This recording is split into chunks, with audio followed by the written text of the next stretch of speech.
नमस्कार प्यारे दोस्तों, कैसे हो आप सभी। तो मैं आशा करता हूं कि आप सभी स्वस्थ होंगे, अपना ध्यान रख रहे होंगे। तो जैसे कि आज की जो हमारी क्लास है दोस्तों, काफ़ी इंपॉर्टेंट क्लास होने वाली है ये, क्योंकि इस क्लास के अंदर हम न सिर्फ ये 141 टू 150 जो क्वेश्चंस हैं जो हम पढ़ेंगे, जो कि हम कंटिन्यूस पढ़ते आ रहे हैं हर क्लास के अंदर। तो ये शायद अपनी 15वीं क्लास हो गई है दोस्तों, और लगभग ऐसे मान लो कि ये जो हमारी 15वीं जो क्लास है ना, ये हमारा 50% सिलेबस हमारा लगभग क्या हो चुका है, पूरा हो चुका है इसके अंदर, जो मौसमी से रिलेटेड।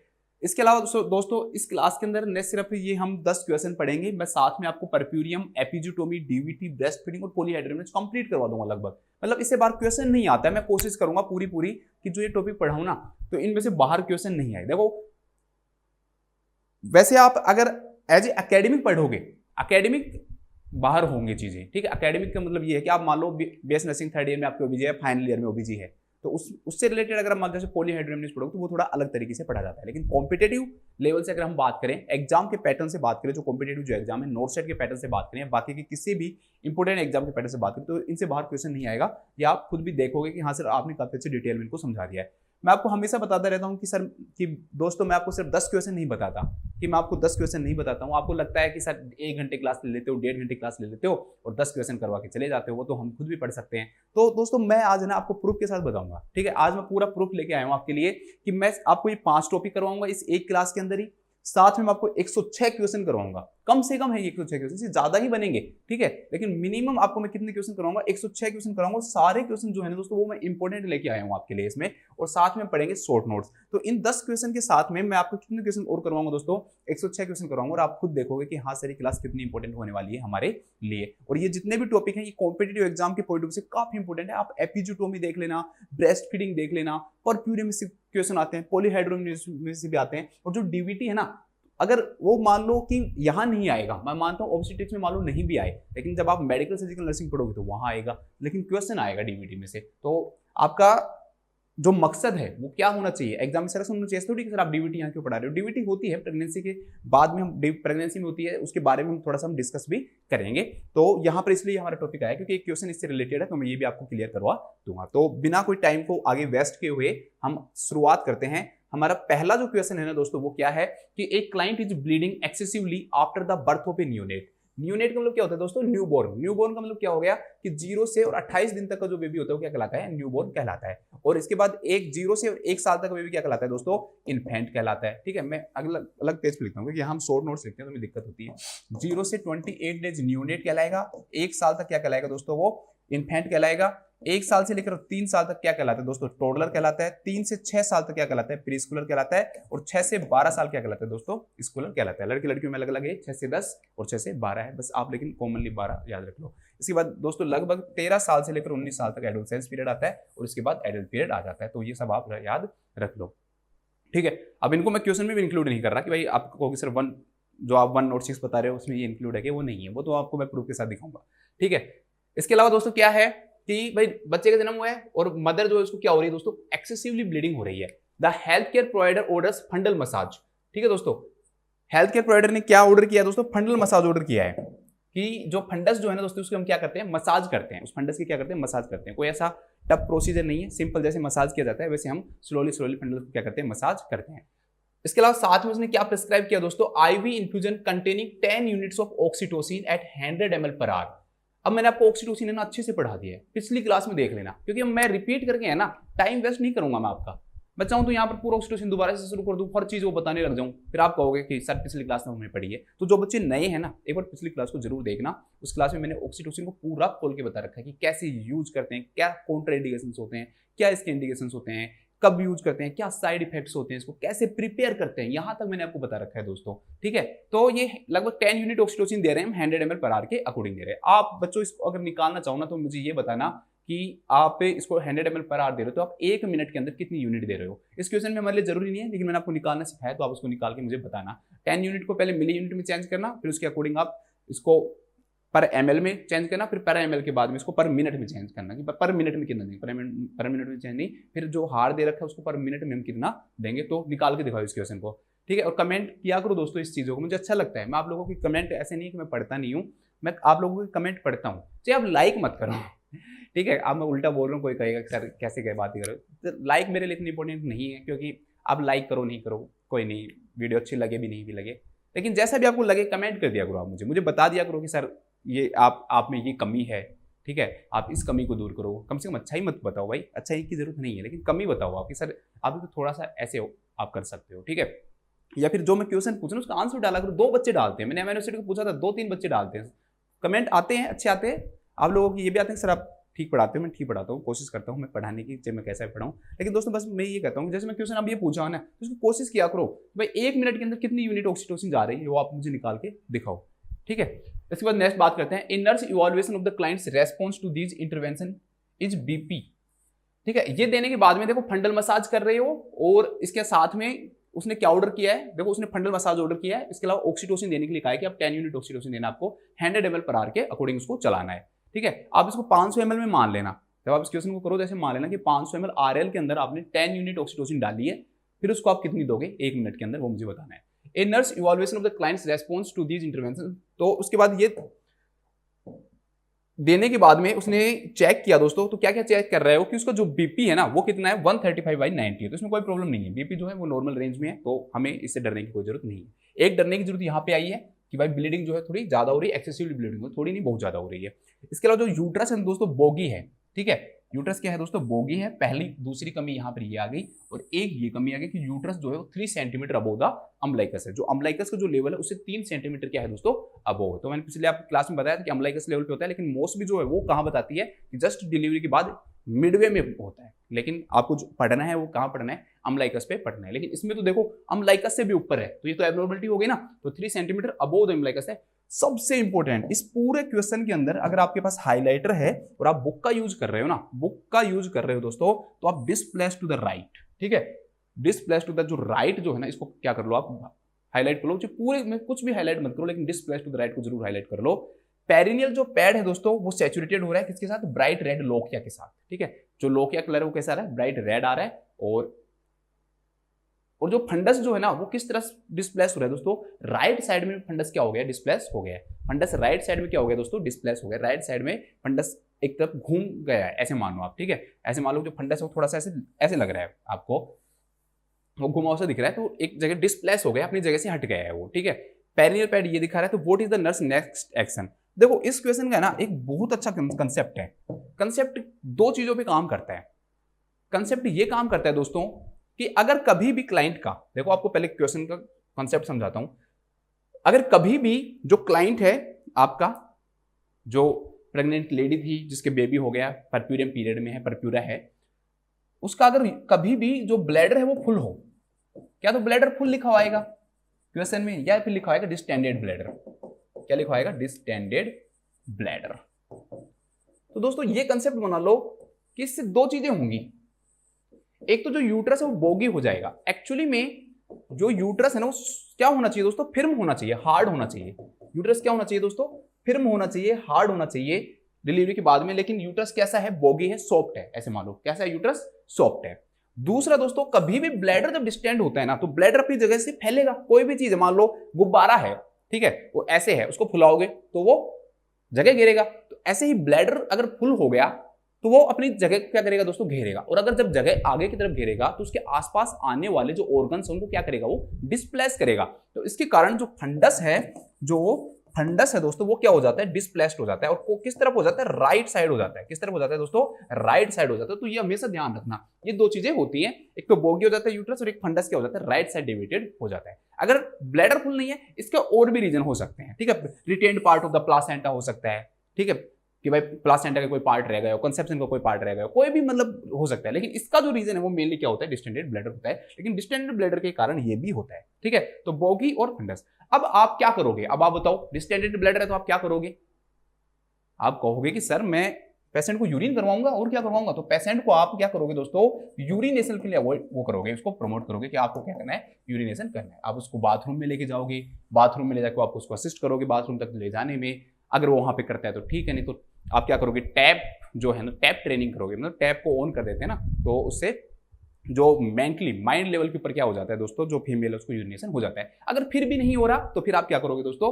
तो यूरिनेशन से अगर मान लो नहीं हो पा रहा, कि वो नहीं कर पा रहे यूरिनेशन, और आपको पता है कि जो ब्लैडर है वो फुल है, तो फिर आप कैथेटराइज करो, फोलेज कैथेटराइजेशन करेंगे हम, ठीक है, फोलेज कैथेटराइजेशन। लेकिन लेकिन लेकिन लेकिन लेकिन लेकिन लेकिन ये है प्रॉब्लम, मेन प्रॉब्लम दोस्तों यहाँ पर डिस्टेंडेड जो ब्लैडर है वो नहीं है, वो तो है ही, चलो डिस्टेंडेड ब्लैडर तो प्रॉब्लम है ही, लेकिन उससे बड़ी प्रॉब्लम ऊपर ही ऊपर दे रखी है कि ब्लीडिंग क्या हो रही है दोस्तों, एक्सेसिवली हो रही है। ब्लीडिंग क्या हो रही है दोस्तों, एक्सेसिवली हो रही है। तो ब्लीडिंग अगर एक्सेसिवली हो रही है तो अब इसके बाद में आपको करनी है मसाज, उससे पहले नहीं दोस्तों, उससे पहले मसाज करनी। डिस्टेंडेड ब्लैडर में कभी भी मसाज नहीं करनी चाहिए, ये कॉम्प्लिकेशंस क्या कर सकती है, कोज कर सकती है, ठीक है, और ज्यादा उसको प्रमोट कर सकती है, तो उसमें मसाज नहीं करनी चाहिए। आपने कैथेटराइजेशन करवा दिया, उसके बाद दोस्तों आपने क्या किया, मसाज किया।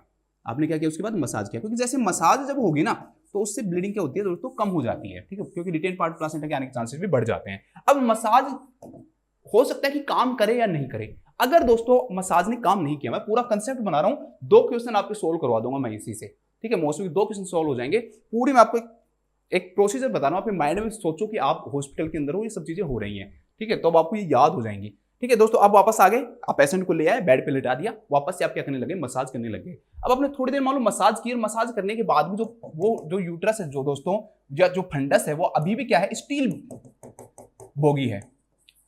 फिर आप क्या काम करोगे, तो आपके पास मैं 2 ऑप्शन बताता हूं। एक ऑप्शन मैं आपको ये बता रहा हूं कि आप एससीपी को नोटिफाई करोगे या फिर आप इन्फ्यूजन की रेट को बढ़ा दोगे। बताओ दोनों में से, कमेंट करो, कमेंट जरूर करना, ठीक है।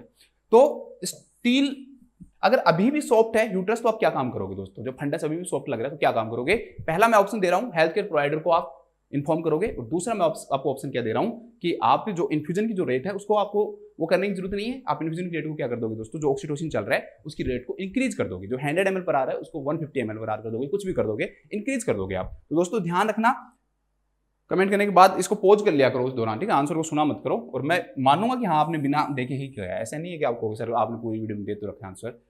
अब मान लो अभी भी अगर दोस्तों यूट्रस सॉफ्ट नहीं है, तो फिर हम एससीपी को क्या करेंगे, नोटिफाई करेंगे। अब कहोगे सर एससीपी क्यों नोटिफाई करेंगे, हम रेट को इंक्रीज कर देंगे। तो दोस्तों हम इसके लिए लीगली अलाउड नहीं है, हम ड्रग्स की डोज को हमारे अकॉर्डिंग कभी भी इंक्रीज नहीं कर सकते। अब हमारे इंक्रीज नहीं कर सकते तो किसको कहेंगे, हेल्थ केयर प्रोवाइडर करेंगे, फिर वो मान लो कि डोज को क्या कर सकता है, increase the rate of infusion कर सकता है, increase the rate of infusion, ठीक है। ये पूरा प्रोसीजर याद रखना इसको। अब जो क्वेश्चन है वो पूरा इसी के कंसेप्ट पे चलेगा। मैंने क्या बताया कि ब्लैडर अगर फुल है या डिस्टेंडेड ब्लैडर, एक ही बात है, तो उससे 2 सिम्टम आते हैं, यूट्रस बोगी होता है और जो फंडस है वो राइट साइड क्या हो जाता है, शिफ्ट हो जाता है। आपको क्या करवाना है, यूरिनेशन करवाना है, पेशेंट को असिस्ट करना है यूरिनेशन के लिए, टैप वाटर को द्वारा करवाना है, अगर वैसे नहीं हो रहा, उनसे भी नहीं हो रहा तो पोलेज लगाओ, वापस से आके जब ब्लैडर बिल्कुल क्या हो जाए, खाली हो जाए, वापस से मसाज करो। अगर अभी भी बोगी है तो फिर आप क्या करोगे, एससीपी को नोटिफाई करोगे और वो रेट को क्या करेगा, इंक्रीज करेगा। चलो वापस चलते हैं, आज की क्लास में काफी क्वेश्चंस पढ़ेंगे, तो मैं थोड़ा सा कोशिश करूंगा फास्ट होने की, ठीक है। आप आज डबल रेट पे मत देखना, आप डेली डबल रेट पे देखते हो मेरी वीडियो को, जल्दी जल्दी फास्ट फास्ट है ना, आज मत देखना, आज स्लो रेट पे देखो, आपको स्लो करनी पड़ सकती है क्योंकि मैं आज थोड़ा स्पीड से बोलने वाला हूं। तो पहला क्या है दोस्तों, इंक्रीज द इन्फ्यूजन रेट, ठीक है, कि आप इन्फ्यूजन रेट को क्या कर दो दोस्तों, इंक्रीज कर दो। तो दोस्तों मैंने आपको क्या कहा, हम है ही नहीं लीगली अलाउड, पहली बात तो ये, और दूसरी बात डायरेक्टली इन्फ्यूजन रेट को इंक्रीज करना भी क्या है दोस्तों, रिस्की है, क्योंकि हमें पहले ब्लैडर को क्या करवाना पड़ेगा, खाली करवाना पड़ेगा। तो ये क्या हो गया दोस्तों, आपका गलत हो गया। नेक्स्ट है दोस्तों कि continue to perform fundal massage, मैंने कहा दिस इज डेंजरस, ये नहीं करेंगे हम, पहले ब्लैडर खाली होना चाहिए, उसके बाद में हम वापस लाएंगे, उसको लेटाएंगे, फिर हम फंडल मसाज देंगे। फंडल मसाज देने से अगर अभी भी हो गया तो फिर हम एससीपी को नोटिफाई करेंगे, he will increase the dose of the oxytocin as he like, जितना भी उसको लगता है, ठीक है। इसके बाद दोस्तों continue to assess the blood pressure, अरे भाई यहाँ पर सब एबनॉर्मलिटी है, ब्लैडर क्या है दोस्तों, डिस्टेंडेड है, फंडस शिफ्ट हो गया है, ब्लीडिंग हो रही है, और आप लोग मॉनिटर करते रहोगे बीपी जो कि नॉर्मल है, तो ऐसा तो नहीं करेंगे ना। ये क्यों करेंगे दोस्तों, जो नॉर्मल चीज है उसको भी वो हमारी प्रायोरिटी नहीं होती। हाँ आप बीपी चेक कर सकते हो, दोबारा से बीपी चेक कर सकते हो, बट अभी बीपी थोड़ी चेक करोगे दोस्तों, तो ये बिल्कुल क्या हो जाएगा, आपका गलत हो जाएगा। तो continue to assess the blood pressure will be the wrong answer. तो इसका राइट आंसर क्या हो जाएगा, assess for a distended bladder, कि आप पेशेंट के ब्लैडर को क्या करोगे, डिस्टेंडेड ब्लैडर को क्या करोगे दोस्तों, असेस करोगे कि कहीं ये डिस्टेंडेड तो नहीं है। आप असेस करोगे तभी तो पता लगेगा ना, ब्लैडर को चेक करोगे फुल है या नहीं है, तो फिर उसके बाद में आप इसको वो करोगे। चलो नेक्स्ट देखते हैं, इसको लिख लेते हैं, फिर जल्दी से नेक्स्ट क्वेश्चन पे चलते हैं। लिखो कि सिंपल वे में लिखाऊंगा आपको मैं, लिखो लेबर के बाद अगर फंडस लेबर के बाद अगर फंडस या यूट्रस लिखो, सॉरी यूट्रस लिख लो, that would be more better word. वैसे यूट्रस के कारण फंडस बन रहा है, लेकिन हमें यूट्रस लिख लेता हूं मैं इसमें, इस क्वेश्चन के अकॉर्डिंग यूट्रस बोगी और राइट साइड डिस्प्लेस्ड है, और राइट साइड डिस्प्लेस्ड है, राइट साइड डिस्प्लेस्ड है, तो हमें पेशेंट के ब्लैडर को ब्लैडर डिस्टेंशन को असेस करना चाहिए, ब्लैडर डिस्टेंशन को असेस करना चाहिए। ठीक है, बस सिंपल सी बात है, मैंने आपको करवा दिया, इस क्वेश्चन में कुछ है ही नहीं। नेक्स्ट चलते हैं, चलो आगे चलो। अभी हमारे 106 क्वेश्चन में हमने एक क्वेश्चन पढ़ा है जो कि मेन क्वेश्चन है, कुछ नहीं पढ़ा। नेक्स्ट जो क्वेश्चन है दोस्तों वो है 142 कि ए नर्स है वो इवैल्यूएटिंग द, इस बटन बंद करता हूं, बाद में आगे चलते हैं। A nurse is evaluating the effectiveness of the फंडल massage on A postpartum client.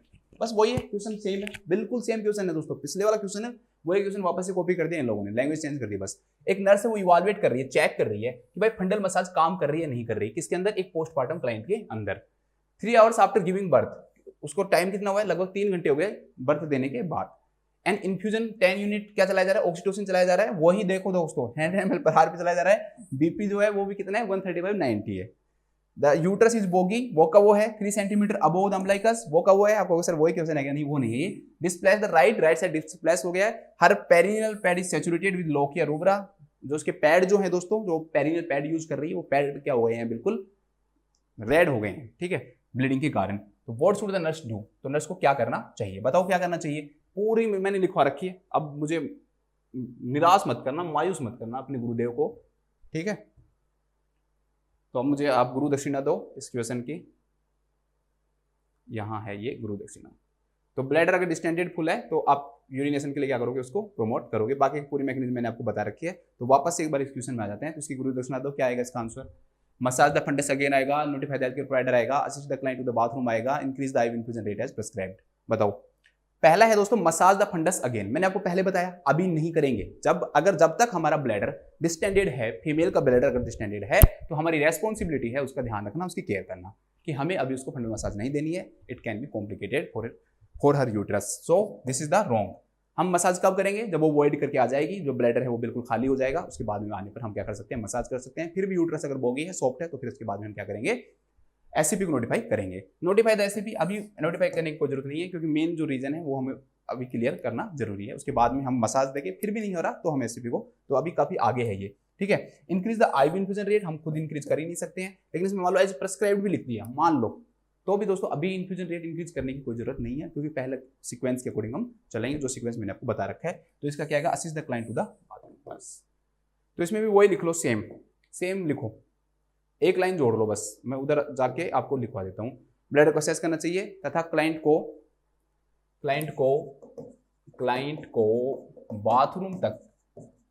Bathroom ले जाने के लिए असिस्ट करना चाहिए। बाथरूम ले जाने के लिए उस वाले में लिखना है, उस वाले में लिखना है ये वाला पूरे सेंटेंस, और ले जाने के लिए असिस्ट करना चाहिए। और 4-5 सेंटेंस आप अपने पेज में 4-5 लाइन छोड़ दो और अगला क्वेश्चन लिख लो। इसको स्क्रीनशॉट ले लो ताकि बाद में लिख लेना, अभी आपके पास टाइम थोड़ा सा कम है, ठीक है।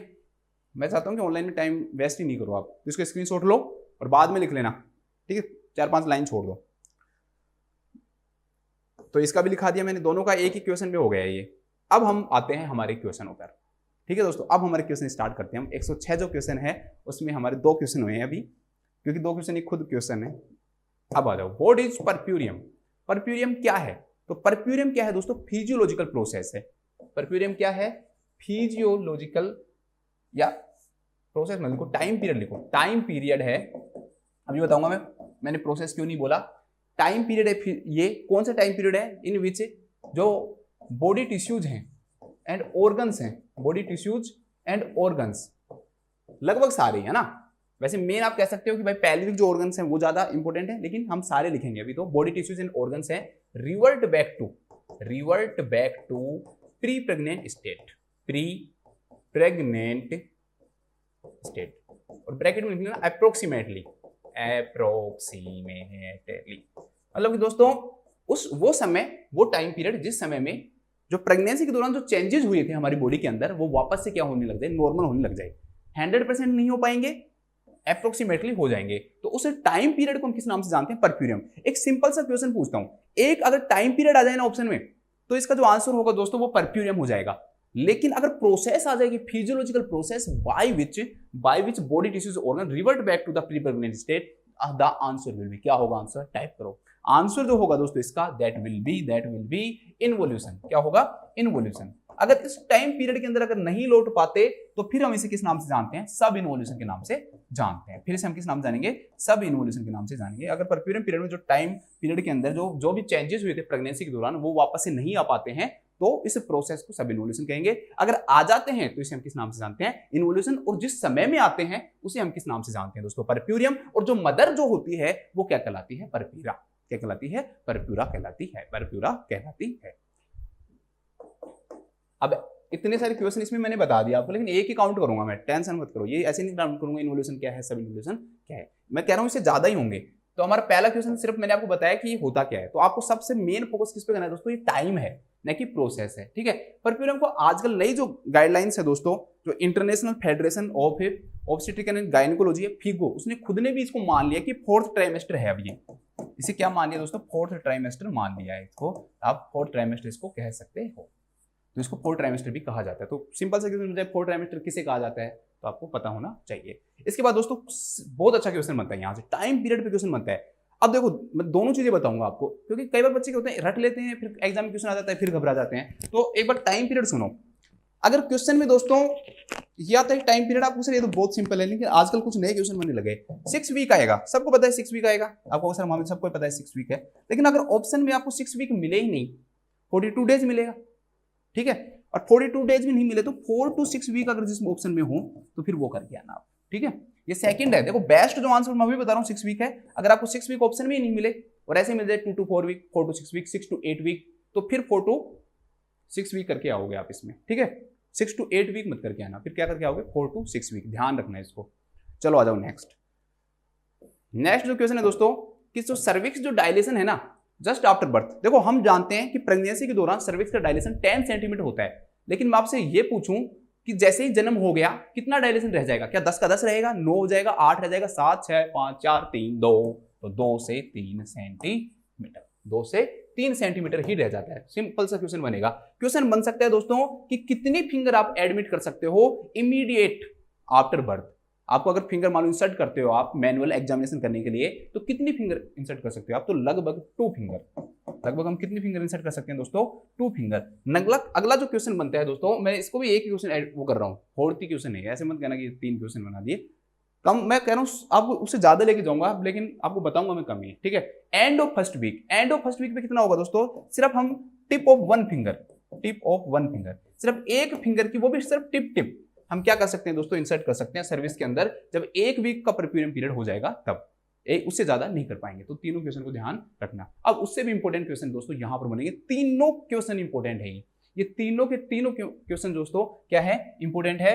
पहला है कि एंडोमेट्रियम रीजनरेशन कब स्टार्ट हो जाता है? ध्यान रखना 7वें दिन। ठीक है। ये सब टाइम पीरियड डिलीवरी के बाद का है कि एंडोमेट्रियम वापस से रीजनरेट होना स्टार्ट हो रही है दोस्तों। कौन से दिन हो जाती है? 7वें दिन रीजनरेट हो जाती है। नेक्स्ट क्वेश्चन बनता है कि एंडोमेट्रियम को जो रीजनरेशन है वो कब कंप्लीट हो जाता है? लेकिन प्लासेंटल साइड को चाहे आप छोड़ दो, प्लासेंटल साइड नहीं, बाकी का पूरा जो एंडोमेट्रियम है वो कब रीजनरेट हो जाती है? तो 16वां दिन आएगा इसमें। कितना आएगा दोस्तों? 16th day. और इसके बाद आएगा ये 6 वीक। अब मैं आपको समझा रहा हूं, थोड़ा सा समझ लो मैं क्या कहना चाह रहा हूं। ये मान लो दोस्तों ये आपका यूट्रस है और ये इसकी क्या है? एंडोमेट्रियम लेयर है।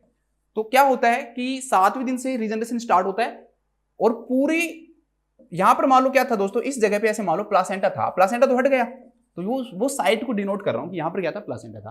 तो पूरे एंडोमेट्रियम है ना वापस से बन जाती है, अच्छे तरीके से रीजनरेट हो जाती है। कौन से दिन? 16वें दिन। लेकिन ये नहीं, यहां से रीजनरेट नहीं होगी, क्योंकि ये जो जगह है ना, प्लासेंटल जो जगह है ना दोस्तों, जहां पर प्लासेंटा था, वो थोड़ा क्या लेता है? टाइम पीरियड ज्यादा लेता है। तो यहां पर इसके बिना अगर हम कहीं पूरा एंडोमेट्रियम कब हो जाती है, तो इसमें मैंने लिख रखा है एक्सेप्ट प्लासेंटल साइट, मतलब प्लासेंटल साइट को छोड़ के पूरी एंडोमेट्रियम कब बन जाती है? 16वें दिन। लेकिन क्वेश्चन ये आए कि भाई पूरे की पूरी बताओ, आप पूरी की पूरी बताओ, प्लासेंटल साइट भी हो जानी चाहिए, तो वो फिर क्या आएगा दोस्तों? आपको पूरा 6 वीक आएगा। ठीक है। ध्यान रखना, इंपॉर्टेंट क्वेश्चन है, तीनों ही क्वेश्चन इंपॉर्टेंट है, ये आपको याद रखना है। नेक्स्ट क्वेश्चन बहुत अच्छा क्वेश्चन है कि अभी तक मैंने आपको बताया था भाई कहाँ कहाँ होता है, 1 वीक पे कहाँ होता है, 2 वीक पे कहाँ होता है, वो मैंने आपको समझा दिया था। जस्ट आफ्टर बर्थ कहाँ होता है वो भी मैंने आपको समझाया था। अब क्वेश्चन ऐसा आया ही नहीं, क्वेश्चन आ जाए कि फंडल हाइट है ना जस्ट डिलीवरी के बाद में सिम्फाइसिस प्यूबिस से कितने सेंटीमीटर अबोव होती है, तो सीधा आंसर हो जाएगा 13.5 सेंटीमीटर अबोव। किससे? सिम्फाइसिस प्यूबिस से। जो आपका सिम्फाइसिस मदर का सिम्फाइसिस प्यूबिस है, उस सिम्फाइसिस प्यूबिस से कितना? 13.5 सेंटीमीटर। मैं थोड़ा ऊपर इसलिए कर रहा हूं, आपको दिख नहीं रहा होगा, लेकिन 13.5 सेंटीमीटर आपको याद रखना है, ठीक है। 13.5 सेंटीमीटर है। इसके बाद दूसरा, uterus become pelvic organ by, कि यूट्रस वापस से पेल्विक ऑर्गन कब बन जाता है? तो 2 वीक पे। जब 2 वीक खत्म हो जाते हैं दोस्तों, तो वापस से, क्योंकि हम जानते हैं कि यूट्रस पेल्विक ऑर्गन है, प्रेगनेंसी के दौरान 12 वीक खत्म होते क्या बन जाता है? एब्डोमिनल ऑर्गन बन जाता है। अब वापस से जब परफ्यूरियम आएगा तो वापस से पेल्विक ऑर्गन बनेगा ना, ठीक है। तो वापस से पेल्विक ऑर्गन कब बन जाता है दोस्तों? ये 2 वीक पे बन जाता है, ठीक है। नेक्स्ट आ जाओ। नेक्स्ट जो क्वेश्चन है दोस्तों वो क्या है कि according to government of India total post natal visit, post मतलब बाद में, नेटल का मतलब जन्म के बाद में, तो कितनी विजिट होनी चाहिए? आंसर आएगा 4 विजिट। कौन कौन से दिन? पहले दिन, तीसरे दिन, 7वें दिन और आफ्टर मतलब 6th वीक पे, आफ्टर 6 वीक। तो ये ध्यान रखना, पहली विजिट पहले दिन, तीसरे दिन, 7वें दिन और 6th वीक, 4 विजिट होती है, ध्यान रखना आपको, ठीक है। गवर्नमेंट ऑफ इंडिया के अकॉर्डिंग पोस्ट नेटल विजिट कितनी होनी चाहिए? 4, पहले दिन, तीसरे दिन, 7वें दिन और 6वें वीक पे। चलो नेक्स्ट आ जाओ। अच्छे क्वेश्चन है, सीधा आएगा। आप कितने होते हैं, घबरा जाओगे उस टाइम, याद ही नहीं रहेगा आपको, फिर आप कहोगे। अब देखो नई चीज बताता हूं, monitoring of maternal vitals after labour, कि लेबर के बाद में आपको वाइटल्स क्या करने हैं दोस्तों? मॉनिटर करने हैं। कितनी देर में करोगे बताओ? लेबर में मैंने आपको बता दिया, उधर जाके आप देख सकते हो, मैंने सारा लेबर के अंदर आपको करवा रखा है कि फर्स्ट स्टेज में कब करते हैं, 30 मिनट में, 15 मिनट, 15 मिनट, 5 मिनट, मैंने आपको करवा रखा है ना भाई। नॉर्मल प्रेगनेंसी है तो कब करते हैं फर्स्ट स्टेज में, और हाई रिस्क है तो कब करते हैं, वो आप वहां पे देख सकते हो। लेकिन अब आ गए परफ्यूरियम में आ जाए, ठीक है, लेबर के जस्ट बाद में आ जाए, तो बीपी, पल्स और यूट्राइन टोन, तीनों चीजें एक जगह लिख दी ताकि याद जल्दी हो जाए। तीनों चीजों का एक ही आंसर आएगा, तो अलग अलग लिखकर 3 क्वेश्चन बनाने का क्या फायदा? तो दोस्तों एवरी 15 मिनट में हमें असेस करना पड़ता है, क्योंकि बीपी बहुत इंपॉर्टेंट है। ब्लीडिंग होने के चांसेस क्या होते हैं? ज्यादा होते हैं। कब तक? कम से कम 2 आवर्स तक, 2 घंटे तक दोस्तों। हम हर 15 मिनट में क्या करते हैं दोस्तों? बीपी जांच करते हैं। 2 घंटे तक हम हर 15 मिनट में क्या करेंगे दोस्तों? बीपी जांच करेंगे। क्वेश्चन आता है कि टेम्परेचर कितनी देर में जांच करोगे दोस्तों? तो 8 घंटे तक तो हम हर 4 घंटे में एक बार करेंगे, ठीक है, हर 4 घंटे में एक बार करेंगे। और उसके बाद में 8 घंटे के बाद हर 8 घंटे में एक बार करेंगे। अब आपको कोई एक सेंस का क्वेश्चन पूछूं, पिछले मैंने आपको लेबर में भी कराया था, कोई पेशेंट फीवर की है, मगर उसको फीवर ही हो रहा है, तो भी 4 घंटे में करोगे? नहीं दोस्तों, वो नॉर्मल के लिए है। अगर किसी को फीवर आ गया तो आपको हर घंटे ही फीवर चेक करना पड़ेगा, एवरी हावरली आ जाएगा आंसर उसका, जहां मैंने आपको पीछे करवा रखा था ना। लेकिन ये भी यहां पर भी है, यहां पर भी है। अगर फीवर की पेशेंट है, अगर उसको फीवर हो रहा है तो आपको हर घंटे चेक करना पड़ेगा। ऐसे हो गया अब 4 घंटे बाद ही होगा, हमने तो पढ़ रखा है, तुम मरो जियो। अब तो तुम्हारे 107 फीवर और तुम्हें सीजर आ जाए फीवर के कारण, मैं कंसेप्ट से नहीं हिलता, मैंने कंसेप्ट बना लिया है, बस ऐसा नहीं होना चाहिए, ठीक है। तो आपको ये ध्यान रखना, फीवर होगा तब अलग कंसेप्ट है, ये नॉर्मल के लिए है। तो ये दोनों ही क्वेश्चन बहुत इंपॉर्टेंट है, दोनों को ध्यान रखना, ठीक है। इसके बाद दोस्तों orally allowed after vaginal delivery, simple सा क्वेश्चन बन जाए कि आपको वेजाइनल डिलीवरी किसी फीमेल की हुई है तो आप कितने घंटे के बाद उसको कहोगे कि आप कुछ भी खा सकते हो या खा सकते हो? 2 घंटे, ठीक है, ध्यान रखना, 2 आवर्स, 2 घंटे के बाद कहोगे आप, ठीक है। चलो और देखते हैं। अरे भाई बहुत हैवी क्वेश्चन, टेंशन मत करो। लोकिया क्या है दोस्तों? कि फर्स्ट फोर्टनाइट, लगभग दोस्तों 15 दिन तक जो डिस्चार्ज होता रहता है, लगभग कितने दिन तक? 15 डेज तक जो वेजाइनल जो डिस्चार्ज है दोस्तों, जो होता रहता है परप्यूरियम पीरियड में। किसमें? परप्यूरियम पीरियड में दोस्तों। उसे हम किस नाम से जानते हैं? लोकिया के नाम से जानते हैं। सिंपल क्वेश्चन बन जाए कि vaginal discharge that occurs first fortnight, लगभग 15 दिन तक होता है, उसे हम किस नाम से जानते हैं? तो ड्यूरिंग परप्यूरियम, तो that is known as lochia.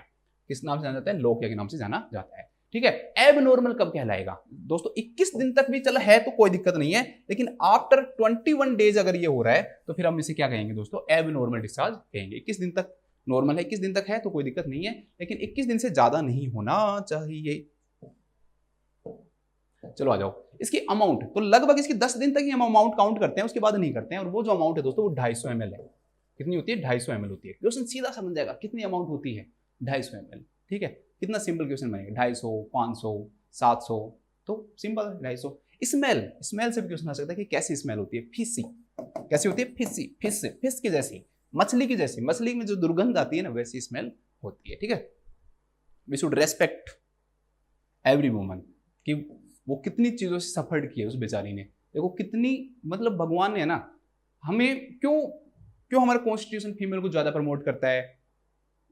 क्योंकि भगवान ने उनके साथ कितनी चीजें वो की हैं। देखो यार, उनको मेड साइकिल होता है, हर महीने बेचारी ब्लीडिंग होती है, पेन होती है, उसके कारण उनको एनीमिया तक हो जाता है। हर महीने आपको पेन हो, सोचो कितनी बुरी बात है, हर महीने आपको पेन होता है। वो कितनी सहती है, वो लेबर के दौरान जो उनको पेन होता है, प्रेगनेंसी के दौरान आप एक बैग को लटका लो, उसको रख लो ना, दिखा 24 घंटे भी नहीं रख पाओगे, आप रेस्ट नहीं कर पाओगे, लेकिन वो पूरे बेबी को 9 मंथ तक रखती है।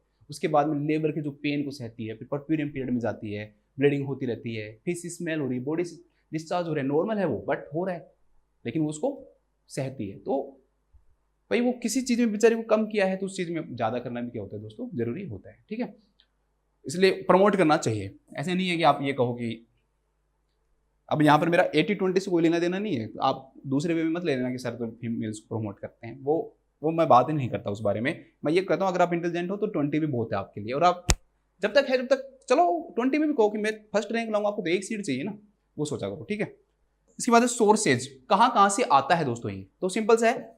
एक तो दोस्तों वेजाइना से भी आता है ये, सर्विक्स से भी आता है ये, और जो यूट्रस की बॉडी है वहां से भी आता है।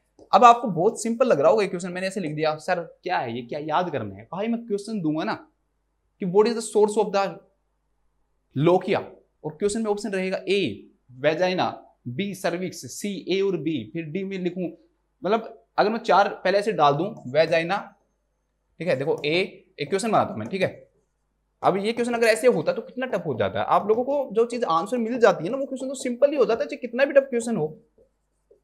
बॉडी 3 आपको ऑप्शन दे रखे हैं, ठीक है दोस्तों, और अब ऑप्शन क्वेश्चन के अब शुरू होंगे, तो ऐसे आता है ऑप्शन में ओनली ए, ठीक है, इसके बाद आएगा A and B, A and B, A and C, and A B and C. तो ऐसे टफ हो जाते हैं क्वेश्चन, ऐसा नहीं है, ठीक है। अब तो आपको मैंने बता दिया तो आप बता दोगे सर तीनों ही आएंगे, लेकिन अगर नहीं पता होता तो ये टफ हो जाता है, ठीक है। तो इसके सोर्सेज तीनों से आएगा।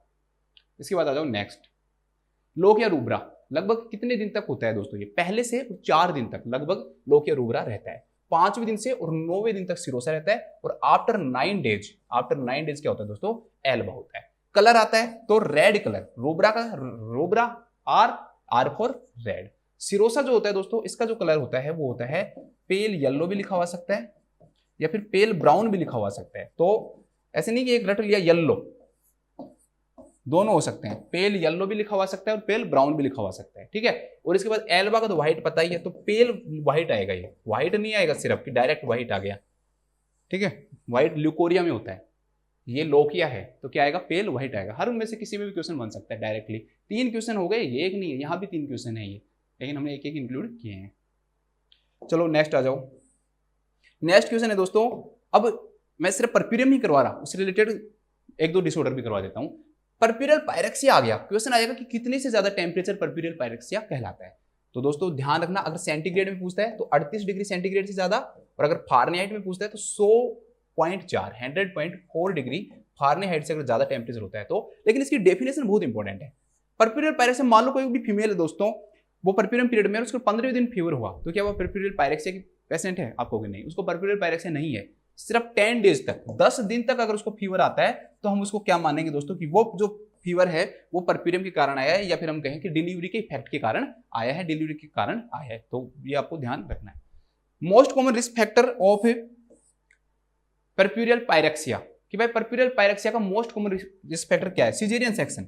जिस भी फीमेल के अंदर सिजेरियन सेक्शन होता है ना, सीएस होता है, उनके अंदर सबसे ज्यादा चांसेस होते हैं किसके? परप्यूरियल पायरेक्सिया। देखो कितना सिंपल क्वेश्चन है, most common risk factor direct आएगा। 4 ऑप्शन डाल लो, आप खुद डाल लो, कोई भी 4 ऑप्शन डाल सकते हो आप यहाँ पे, ठीक है। अब हर किस 4 ऑप्शन बना के फिर 100 क्वेश्चन बनाना तो बहुत टफ काम हो जाएगा, बहुत बड़ी क्लास, फिर मेरा ये हो रहा है उन 4 को समझाने लग जाऊंगा। तो जो हमारे 4 क्वेश्चन है वो तो मैं समझा ही रहा हूँ आपको। इसके बाद एक डिजीज और आ गई है, परप्यूरियल सेप्सिस। तो दोस्तों डिलीवरी के इफेक्ट के कारण जेनाइटल ट्रैक्ट का इंफेक्शन क्या कहलाता है? परप्यूरियल सेप्सिस कहलाता है, ठीक है। तो लिख लेना, इट इज द इंफेक्शन और sepsis that occurs in genital tract due to the effect of delivery. Delivery के कारण अगर हो रहा है दोस्तों तो इसे परप्यूरियल सेप्सिस कहते हैं। क्वेश्चन आता है कि मोस्ट कॉमन साइट कौन सी है परप्यूरियल सेप्सिस की? पीएस मतलब यहाँ पर परप्यूरियल सेप्सिस है, तो वेजाइन आएगा, तो सबसे ज्यादा सेप्सिस होने का चांसेस कहां होता है दोस्तों इन्फेक्शन होने का? तो प्लासेंटल साइट आएगा। क्या आएगा? Placental site. और सिजेरियन में आएगा तो सिजेरियन सेक्शन के जो इंसिजन जो यहाँ पे बने हैं, उन इंसिजन के चांसेस क्या होते हैं? सबसे ज्यादा होते हैं सेप्सिस होने के। सेप्सिस मतलब इन्फेक्शन होने के चांसेस, वेजाइनल डिलीवरी है तो प्लासेंटल जो साइट है वहां पर सबसे ज्यादा होते हैं, और अगर सिजेरियन सेक्शन है तो सिजेरियन सेक्शन का जहां इंसिजन बनाया गया है वहां पे होते हैं।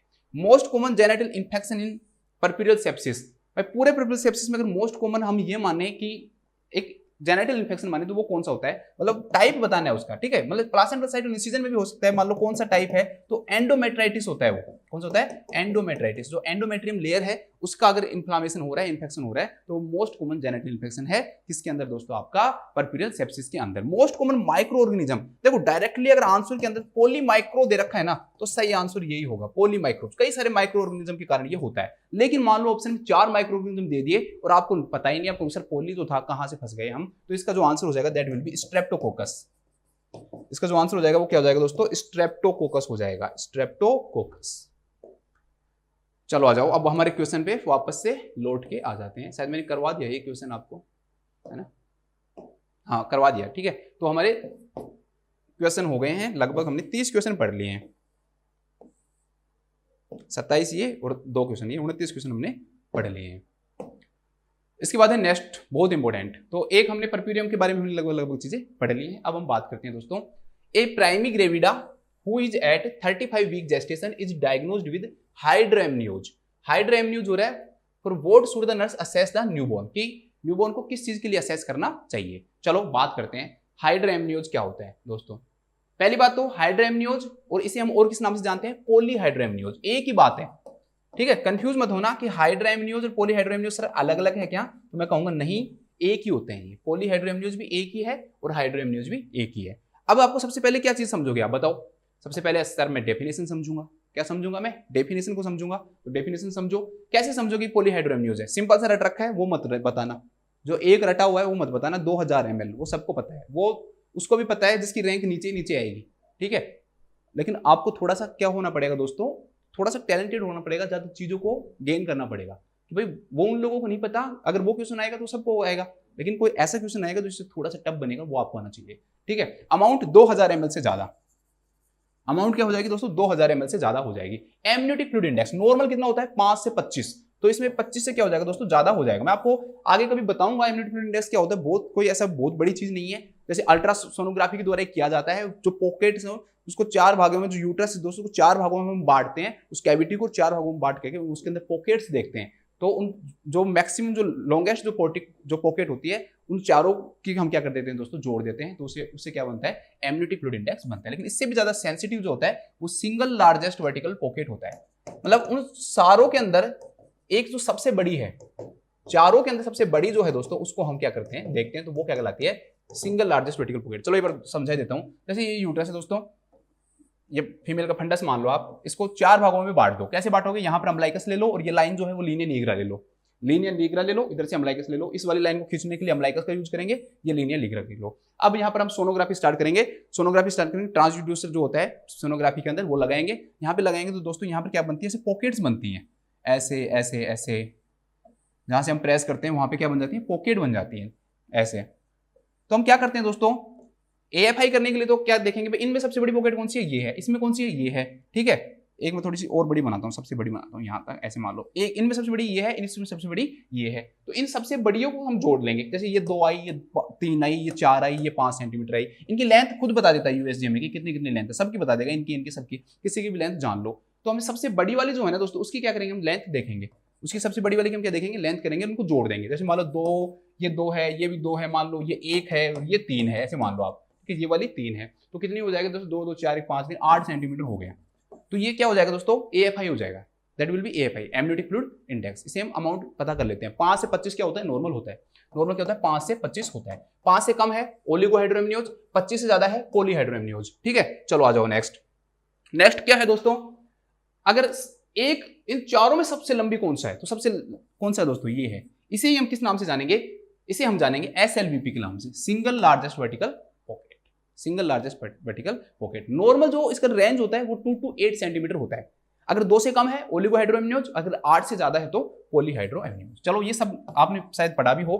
एक आप देखो दोस्तों, ठीक है, फंडल हाइट मोस्ट रिलायबल नहीं है लेकिन पूछा जा सकता है दोस्तों, आप फंडल हाइट देखकर पॉलीहाइड्रोएमनियोज का अनुमान कैसे लगाओगे, तो दोस्तों ऐसा माना जाता है कि जितनी जेस्टेशनल एज है उससे अगर 3 वीक से ज्यादा आपको लग रही है कि भाई कोई भी फीमेल है, वो मान लो कि 16 वीक की प्रेग्नेंट है, लेकिन आपको उसको देख के ये लग रहा है कि वो 19 वीक से ज्यादा की क्या प्रेगनेंसी है, 22 वीक की प्रेगनेंसी है, तो आपको हो सकता है कि उसको क्या होगा दोस्तों, पॉलीहाइड्रोएमनियोज होगा। तो 3 वीक से ज्यादा है तो वो भी सजेस्ट करता है, लेकिन ये कंफर्म नहीं करता, ये कंफर्म नहीं करता, ये क्या करता है दोस्तों, सजेस्ट करता है। लेकिन क्वेश्चन में कंफर्म उससे कोई लेना देना नहीं है, वो डायरेक्टली इसी से रिलेटेड क्वेश्चन पूछेगा। वो मान लो कि पॉलीहाइड्रोएमनियोज है एक फीमेल के अंदर, तो कितनी वीक से ज्यादा की उसको सजेस्ट करेगा जेस्टेशनल एज से कंपेयर करके कि उसको पॉलीहाइड्रोएमनियोज हो सकता है। तो 3 वीक से ज्यादा, 3 वीक से अगर ज्यादा की आपको लग रही है, मतलब कि आप फीमेल है वो 24 वीक की, लेकिन आपको देख कैसे लग रहा है कि भाई इसमें 27 वीक की क्या है दोस्तों प्रेगनेंसी है, तो वो किसको सजेस्ट करेगी, फंडल हाइट को, वो इसको पॉलीहाइड्रोएमनियोज क्या करेगी, सजेस्ट करेगी। तो इन सबको याद रखना, ठीक है। अब एक बार मैं पॉलीहाइड्रोएमनियोज को टाइप और बताता हूं आपको, बाद में पढ़ेंगे कोजेज, पहले टाइप पढ़ रहा हूं। टाइप 2 प्रकार का होता है दोस्तों, एक्यूट और क्रोनिक। ऑनसेट के अकॉर्डिंग अगर हम देखें तो 2 प्रकार का होता है, एक एक्यूट होता है और एक क्रोनिक होता है। एक्यूट ऑनसेट का मतलब क्या हुआ दोस्तों कि कुछ डेज के अंदर अगर हो रहा है, मतलब कि मान लो 2 दिन, 3 दिन, 4 दिन, 5 दिन, 6 दिन और 7 दिन, अगर कुछ डेज के अंदर हो रहा है, पॉलीहाइड्रोएमनियोज एकदम से हो गया, 7 दिन पहले नहीं था, 2 दिन पहले नहीं था, हो गया, क्या कहलाएगा, एक्यूट पॉलीहाइड्रोएमनियोज कहलाएगा। बट अगर दोस्तों ये वीक के अंदर हो रहा है, 2 वीक में डेवलप हुआ, 3 वीक में, 4 वीक में, 5 में, धीरे धीरे ग्रेजुअल, ठीक है, ये सडन है, acute is sudden, chronic means gradual. तो इसे हम किस नाम से जानेंगे दोस्तों, क्रोनिक के नाम से जानेंगे। मोस्ट कॉमन क्रोनिक होगा, ध्यान रखना, यहां पे मोस्ट कॉमन क्वेश्चन बनेगा, ये भी एक मोस्ट कॉमन क्या होगा दोस्तों, क्रोनिक होगा, नहीं कि एक्यूट होगा। सीवियरिटी के अकॉर्डिंग 3 भागों में बांटते हैं, माइल्ड, मॉडरेट और सीवियर। माइल्ड, मॉडरेट और सीवियर, माइल्ड, मॉडरेट और सीवियर। तो दोस्तों ध्यान रखना, आपको लिखना है 8, 12 और 16, ऐसे लिख लो। तो 8 से लेकर 9, 10, 11 सेंटीमीटर तक, ठीक है, और 12 से लेकर और 15 सेंटीमीटर तक, और 16 से लेकर मोर देन 16, क्या, सिंगल लार्जेस्ट वर्टिकल पॉकेट। एसएलवीपी अगर 8 से और 11 के बीच में दोस्तों तो ये माइल्ड है, ठीक है, मतलब 8 से ज्यादा है और 11 के बीच में, तो मॉडरेट 12 से 15 के बीच में, और जो सीवियर है दोस्तों वो 16 से ज्यादा है, ठीक है। सिंगल लार्जेस्ट वर्टिकल पॉकेट समझ गए। चारों क्वाड्रेंट के अंदर जो सबसे लार्जेस्ट है, सबसे लार्जेस्ट पॉकेट है वो सिंगल लार्जेस्ट वर्टिकल पॉकेट है। उसकी अगर लेंथ दोस्तों 8 से 11 के बीच में आ रही है तो माइल्ड पॉलीहाइड्रोएमनियोज है, कोई ज्यादा चिंता की बात नहीं होती, माइल्ड को ट्रीटमेंट देने की जरूरत नहीं होती, वो ठीक हो सकता है। मॉडरेट और सीवियर थोड़ी सी चिंता की बात होती है इनमें, तो इसमें 12 से 15 होती है, उसमें 16 से ज्यादा होती है। ज्यादा याद रखना नहीं है, 8, 12 और 16 याद रख लेना, बाकी तो कुछ 20 में डाल दो, यहाँ 12 है तो 11 तक खत्म हो जाएगा, यहाँ 16 है तो 15 तक खत्म हो जाएगा। चलो ठीक है, नेक्स्ट आ जाओ। नेक्स्ट क्वेश्चन दोस्तों, इसके कोजेज आते हैं, बहुत इंपॉर्टेंट है। कोजेज जो है वो बहुत इंपॉर्टेंट है।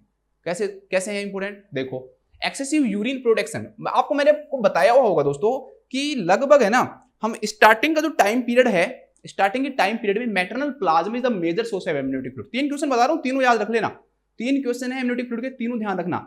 क्वेश्चन आएगा कि अर्ली फेज के अंदर एमनियोटिक फ्लूइड का मोस्ट कॉमन जो सोर्स है कहां से बनता है, maternal plasma, transudation from maternal plasma होता है। क्वेश्चन नंबर 2 आएगा दोस्तों कि मैटरनल प्लाज्मा के बाद 20 वीक तक सेकंड सोर्स कौन सा होता है, तो फिर उसके बाद में क्या आएगा दोस्तों, फीटल का खुद का प्लाज्मा, ठीक है। और उसके बाद में 20 वीक के बाद स्किन केराटिनाइज्ड हो जाती है, प्लाज्मा से ट्रांसड्यूसेशन बंद हो जाता है, तो फिर कहां से आएगा दोस्तों, यूरिन। तो एमनियोटिक फ्लूइड का मेजर सोर्स डायरेक्ट क्वेश्चन है तो भी यूरिन आएगा। 20 वीक के बाद सबसे बड़ा सोर्स क्या है, यूरिन। अगर यूरिन का प्रोडक्शन ज्यादा होगा, अब बच्चा इस कैविटी के अंदर है और इसमें कर रहा है वो यूरिन, तो जितना ज्यादा यूरिन करेगा उतना ज्यादा फ्लूइड तो बढ़ेगा, जितना ज्यादा यूरिन करेगा उतना फ्लूइड तो भरेगा, तो क्या होगा दोस्तों, उसको पॉलीहाइड्रोएमनियोज हो जाएगा। क्या हो जाएगा, पॉलीहाइड्रोएमनियोज हो जाएगा, पॉलीहाइड्रोएमनियोज हो जाएगा। तो कब कब हो सकता है उसको पॉलीहाइड्रोएमनियोज, देखो, मैटरनल डायबिटीज मेलाइटस, मैं यार ध्यान रखना मैटरनल लिख रहा हूं बेटा, ठीक है, क्या लिख रहा हूं, मैटरनल लिख रहा हूं। मैटरनल डायबिटीज मेलाइटस, मदर को डायबिटीज मेलाइटस से शुगर ज्यादा है, बेबी के पास शुगर ज्यादा होगा और यूरिन का प्रोडक्शन क्या हो जाएगा, उसके कारण बेबी का ज्यादा हो जाएगा। तो मैटरनल डायबिटीज मेलाइटस के कारण भी क्या हो सकता है। अब आप कहोगे सर मैंने तो ये पढ़ा है उल्टा, हाइपोग्लाइसेमिया में चला जाता है बच्चा, वो लेबर के बाद की बात है, जन्म के बाद की बात है, हम प्रेगनेंसी की बात कर रहे हैं यहाँ पे, ठीक है। कंफ्यूज मत होना, उस क्वेश्चन से कंफ्यूज मत हो जाना। क्वेश्चन है कि भाई बच्चे का जन्म हुआ उसके बाद वो किस में जाता है, अगर मैटरनल डायबिटीज मेलाइटस है तो वो हाइपोग्लाइसेमिया में जाने के चांसेस होते हैं उसके, वो अलग कंसेप्ट है। यहाँ पर इस कंसेप्ट को समझो, मैटरनल डायबिटीज में मदर का शुगर ज्यादा है, बेबी का शुगर ज्यादा होगा, बेबी का शुगर ज्यादा होगा तो बेबी यूरिन ज्यादा करेगा, और यूरिन ज्यादा करेगा तो पॉलीयूरिया होगा, पॉलीयूरिया होगा तो एमनियोटिक फ्लूइड जहां पर रहेगा वहां करेगा, एमनियोटिक कैविटी के अंदर है वहां पर एमनियोटिक फ्लूइड की अमाउंट क्या हो जाएगी, बढ़ जाएगी। मल्टीपल प्रेगनेंसी, मल्टीपल प्रेगनेंसी, भाई एक बेबी की जगह 2 बेबी सुसु करेंगे, ठीक है। एक बेबी की जगह मान लो मोनो एमनियोनिक है, ठीक है, मोनोकोरिनिक और मोनो एमनियोटिक है, मतलब एक ही एमनियोन लेयर है, दोनों बेबी उसी के अंदर हैं। तो दोस्तों उससे क्या होगा, दोनों बेबी अगर एक के अंदर ही होंगे, एक एमनियोटिक होंगे, दोनों सुसु करेंगे तो ज्यादा मात्रा में बनेगा, ठीक है। तो मल्टीपल प्रेगनेंसी कैसी लैंग्वेज यूज करूँ मैं, यूरिन फॉर्मेशन करेंगे। इसके बाद मल्टीपल प्रेगनेंसी हो गया। एक दोस्तों इंक्रीज कार्डियक आउटपुट, बेबी का अगर खुद का जो कार्डियक आउटपुट है ना दोस्तों वो इंक्रीज हो जाता है ना, तो कार्डियक आउटपुट इंक्रीज होने के कारण किडनी तक ज्यादा मात्रा में ब्लड पहुंचेगा, और किडनी तक जब ज्यादा मात्रा में ब्लड पहुंचेगा तो वो फिर यूरिन का प्रोडक्शन क्या करेगी, ज्यादा करेगी। लेकिन ये ध्यान रखना, this is increase cardiac output, cardiac defect नहीं है इसे, so don't confuse with any cardiac disorder और कार्डियक डिफेक्ट। कार्डियक डिफेक्ट नहीं है दोस्तों, कई कारणों से क्या हो सकता है, कार्डियक आउटपुट इंक्रीज हो सकता है। कार्डियक डिफेक्ट नहीं लिख रहा हूं मैं यहां पे लिख रहा हूं कार्डियक आउटपुट, कि बच्चे का कार्डियक आउटपुट बढ़ गया, मतलब कि जो ब्लड है उसकी अमाउंट हर 1 मिनट के अंदर बढ़ रही है, तो उससे क्या होगा दोस्तों, कार्डियक आउटपुट अगर ज्यादा होगा तो क्या होगा, किडनी तक ज्यादा पहुंचाएगा, किडनी फिल्टर ज्यादा करेगी तो ज्यादा मात्रा में यूरिन बनेगा, तो कार्डियक आउटपुट ज्यादा होने से क्या हो सकता है, पॉलीहाइड्रोनिक हो सकता है। Less important question as compare to second one. दूसरे जो कोजेज होते हैं ये बहुत इंपॉर्टेंट क्वेश्चन है, इसको स्टार लगा लेना, इन क्वेश्चन को पूछते हैं, ये वाला नहीं, ये वाला अभी उस पे आऊंगा मैं भी। दूसरा बेबी क्या होता है दोस्तों, स्वेलो करता है। मैंने आपको बताया था कि बेबी जो है दोस्तों वो 10 से 12 वीक पर एमनियोटिक फ्लूइड जो है उसको क्या करना स्टार्ट कर देता है, लगभग स्वेलो करना क्या कर देता है, स्टार्ट कर देता है, पीना स्टार्ट कर देता है। अब आप एक बात बताओ, एक ग्लास में पानी और आप उसको पियोगे तो बढ़ेगा या कम होगा, सर कम होगा, सीधी सी बात है सर, क्या होगा, कम होगा। ऐसे ही है एमनियोटिक फ्लूइड में बेबी है, अगर एमनियोटिक फ्लूइड को पिएगा तो कम होगा या बढ़ेगा, कम होगा। तो दोस्तों अगर मान लो बेबी उस एमनियोटिक फ्लूइड को नहीं पिए तो फिर क्या होगा दोस्तों, और सूसू कर रहा है और एमनियोटिक फ्लूइड को पी नहीं रहा, तो क्या होगा, पॉलीहाइड्रोएमनियोज होगा। ठीक है, तो स्वेलो कम करने लग जाए तो उसके कारण भी क्या हो सकता है, पॉलीहाइड्रोएमनियोज हो सकता है। अब बेबी स्वेलो कम क्यों करेगा, क्योंकि बेबी को कोई दिक्कत होगी। बेबी को क्या तो पता लग गया होगा कि इसके अंदर सूसू है, ये मेरा सूसू है, मैं नहीं पीऊंगा, ऐसा तो होगा नहीं, बेबी को ये नहीं पता लगेगा। ठीक है, तो बेबी को क्या पता लगेगा, भाई बेबी क्यों स्वेलो कम करेगा, तो बेबी इसलिए स्वेलो कम करेगा दोस्तों, बेबी इसलिए स्वेलो कम करेगा क्योंकि बेबी जो है उसको होगा क्या, ड्यूडिनल एट्रेसिया।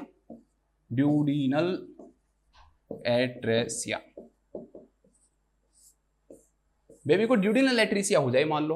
अब ड्यूडिनल एट्रेसिया मतलब जो ड्यूडिनम है दोस्तों वहां पर पाउच बन गया, एट्रेसिया मतलब तो ब्लाइंड पाउच। ठीक है, क्या है, ब्लाइंड पाउच। जैसे मान लो ये स्टोमक है और ये क्या है दोस्तों, ड्यूडिनम है।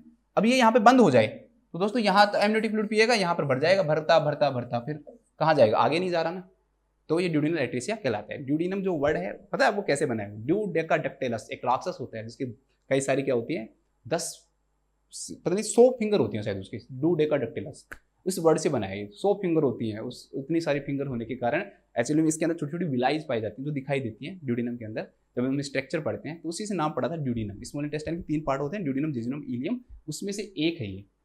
तो एमनियोटिक फ्लूइड समझ गए, यहाँ पर ब्लाइंड पाउच का मतलब ये बंद, आगे नहीं जा रहा, बस यहाँ तक बंद कर दिया, ड्यूडिनम जहां खत्म वहां पे खत्म, आगे नहीं जा रहा, आगे नहीं जाएगा तो वापस से बैक हो जाएगा, तो स्वेलो नहीं कर पाएगा ना पूरा। इसके बाद इसोफेजियल एट्रेसिया।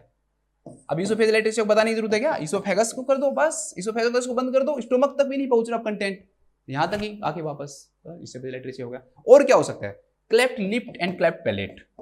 बच्चे की लिप क्लेफ्ट है और पैलेट क्लेफ्ट है तो दोस्तों वापस से वो पैक कर देता है उसको। ठीक है, और एक और हो सकता है न्यूरल ट्यूब डिफेक्ट। अब आप कहोगे सर ये नहीं समझ में आया, और तो बिल्कुल सिंपल है, ये वाला जो है ना इसको मेरे को थोड़ा सा समझा दो आप कि न्यूरल ट्यूब डिफेक्ट क्या है, तो मैं समझा दूंगा दोस्तों। मैं हूं यहाँ पे, मैंने कहा कि स्किन का केराटिनाइजेशन हो गया 20 वीक पे, स्किन हार्ड हो गया, ऐसे मान लो सिंपल वर्ड में समझो कि जो हॉर्नी स्ट्रक्चर थी वो बन गई, तो उसके कारण जो मेटल प्लाज्मा में से निकल रहा था ना जो वाटर, वो नहीं निकल रहा, सॉरी मेटल बोल रहा हूँ, बच्चे के फिटल के प्लाज्मा में से जो वाटर निकल रहा था वो नहीं निकल रहा। लेकिन न्यूरल ट्यूब डिफेक्ट तो ओपनिंग हो गई, और ओपनिंग हो गई तो दोस्तों बॉडी का जो वाटर कंटेंट है ना वो बाहर निकलने लग जाता है। अगर वो बाहर निकलने लग जाता है तो उसके कारण भी। और एक दूसरा दोस्तों, दूसरा रीजन क्या होता है कि ब्रेन का जो डेवलपमेंट है ना वो भी क्या होता है, कम हो जाता है। तो स्वेलोइंग जो प्रोसेस है ना वो भी हमारे ब्रेन के डेवलपमेंट में क्या करती है, डिपेंड करती है। तो उसके कारण भी क्या हो सकता है, न्यूरल ट्यूब डिफेक्ट के कारण हो सकता है। तो दोनों ही इसमें काम करते हैं, तो ये इंपॉर्टेंट है, ध्यान रखना, क्वेश्चन बनेगा आगे।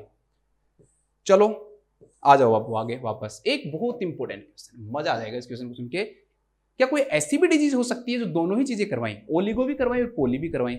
है दोस्तों, टॉर्च इन्फेक्शन है, ध्यान रखना, टॉर्च इन्फेक्शन। ठीक है, टॉर्च है, टीटीएस है, twin to twin transfusion syndrome.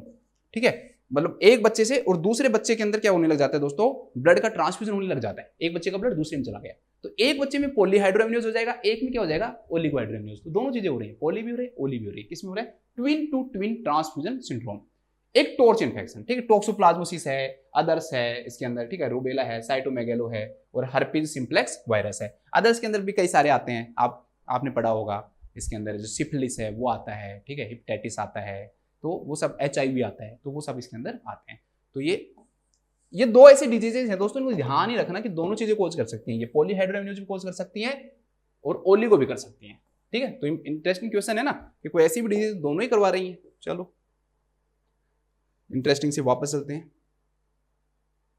Question बनेगा भाई, मोस्ट कॉमन हो माइल्ड पॉलीहाइड्रोएमनियोज, माइल्ड बता दिया मैंने आपको, उधर देखो आप, माइल्ड मैंने आपको बताया हुआ है, ठीक है, कि भाई ए उसके अंदर जो कितना होता है, जो सिंगल लार्जेस्ट वर्टिकल जो पॉकेट है वो कितनी होती है, वो उसके अकॉर्डिंग मैंने आपको बताया। तो माइल्ड पॉलीहाइड्रोएमनियोज का मोस्ट कॉमन कॉज है दोस्तों इडियोपैथिक, ठीक है, मतलब मुझे नहीं पता, इडियोपैथिक का मतलब मुझे भी नहीं पता, किसी को नहीं पता, तो वो इडियोपैथिक हो गया।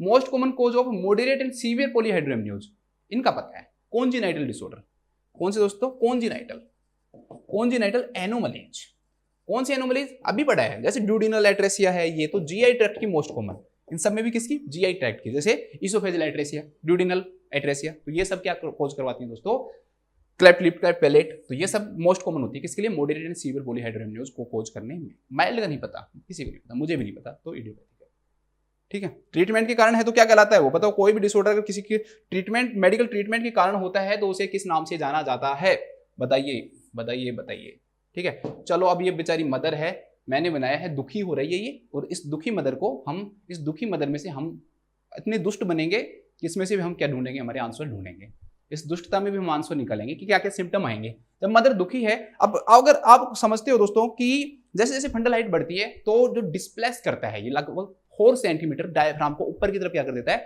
डिस्प्लेस कर देता है। अब डायफ्राम डिस्प्लेस होगा तो क्या होगा, रेस्पिरेटरी डिप्रेशन होगा। अब यहाँ पर फंडल हाइट और ज्यादा बढ़ रही है भाई, और ज्यादा फंडल हाइट बढ़ेगी तो और ज्यादा ऊपर करेगी, पहली चीज मदर को दुखी करेगी रेस्पिरेटरी, ठीक है, रेस्पिरेटरी डिप्रेशन होगा, रेस्पिरेटरी प्रॉब्लम्स आएंगी, डिजनिया होगा, डिफिकल्टी इन ब्रीथिंग होगी, ये सब चीजें देखने को मिलेगी, ठीक है। अब आ जाओ आगे, आगे क्या होगा दोस्तों, ये बच्चा है, बच्चा को क्या होना है दोस्तों, शिफ्ट होना है, कहां, नीचे, लेकिन पानी इतना ज्यादा है कि वो क्या नहीं हो पा रहा, इंगेजमेंट नहीं हो पा रहा, पेल्विक बोन के अंदर बैठ नहीं पा रहा है, तो इसे क्या बोलते हैं, माल प्रेजेंटेशन। इसके कारण क्या हो सकता है दोस्तों, माल प्रेजेंटेशन हो सकता है, ठीक है, या नॉन इंगेजमेंट भी हो सकता है, नॉन इंगेजमेंट नहीं हो पाए। यहां पर देखो ये मैंने क्या बना रखा है, प्लासेंटा बना रखा है, शायद आपको दिख नहीं रहा होगा, तो ध्यान रखना। इसके कारण क्या हो सकता है दोस्तों, एब्रेप्टिव प्लासेंटा,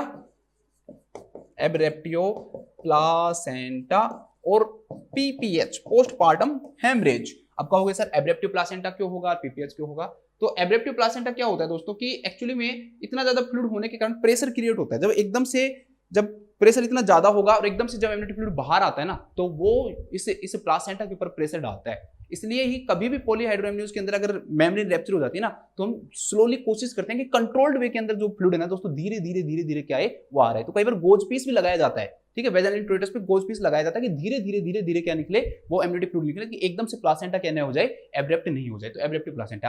पीपीएच क्यों होगा भाई, कोई भी चीज हो, चाहे मल्टीपल प्रेगनेंसी हो, ठीक है, पॉलीहाइड्रोएमनियोज हो, जिसके कारण यूट्रस बड़ा हो जाए, तो उसके कारण क्या होगा दोस्तों, टोन कम हो जाती है, और यूट्रस का टोन कम होना भी पोस्टपार्टम हेमरेज का एक क्या है दोस्तों, कारण है। तो पीपीएच में टोन क्या हो जाती है, कम हो जाती है। अब मोस्ट कॉमन सिम्टम तो दोस्तों मैंने आपको बताया नहीं, किसी कारण मोस्ट कॉमन कॉम्प्लिकेशन क्या आ सकता है, तो वो ये आ सकता है दोस्तों कि pre labour rapture of the membrane, ठीक है, मैं pre mature rapture of the membrane नहीं बोल रहा हूं, इसका नाम क्या है दोस्तों, अब इसको हम pre labour rapture of the membrane के नाम से जानते हैं। तो PROM इसका नाम है, और इसके ये मोस्ट कॉमन इसका कॉम्प्लिकेशन है। इसके अलावा दोस्तों प्री टर्म लेबर भी होता है, इसके कारण क्या हो सकता है, प्री टर्म लेबर।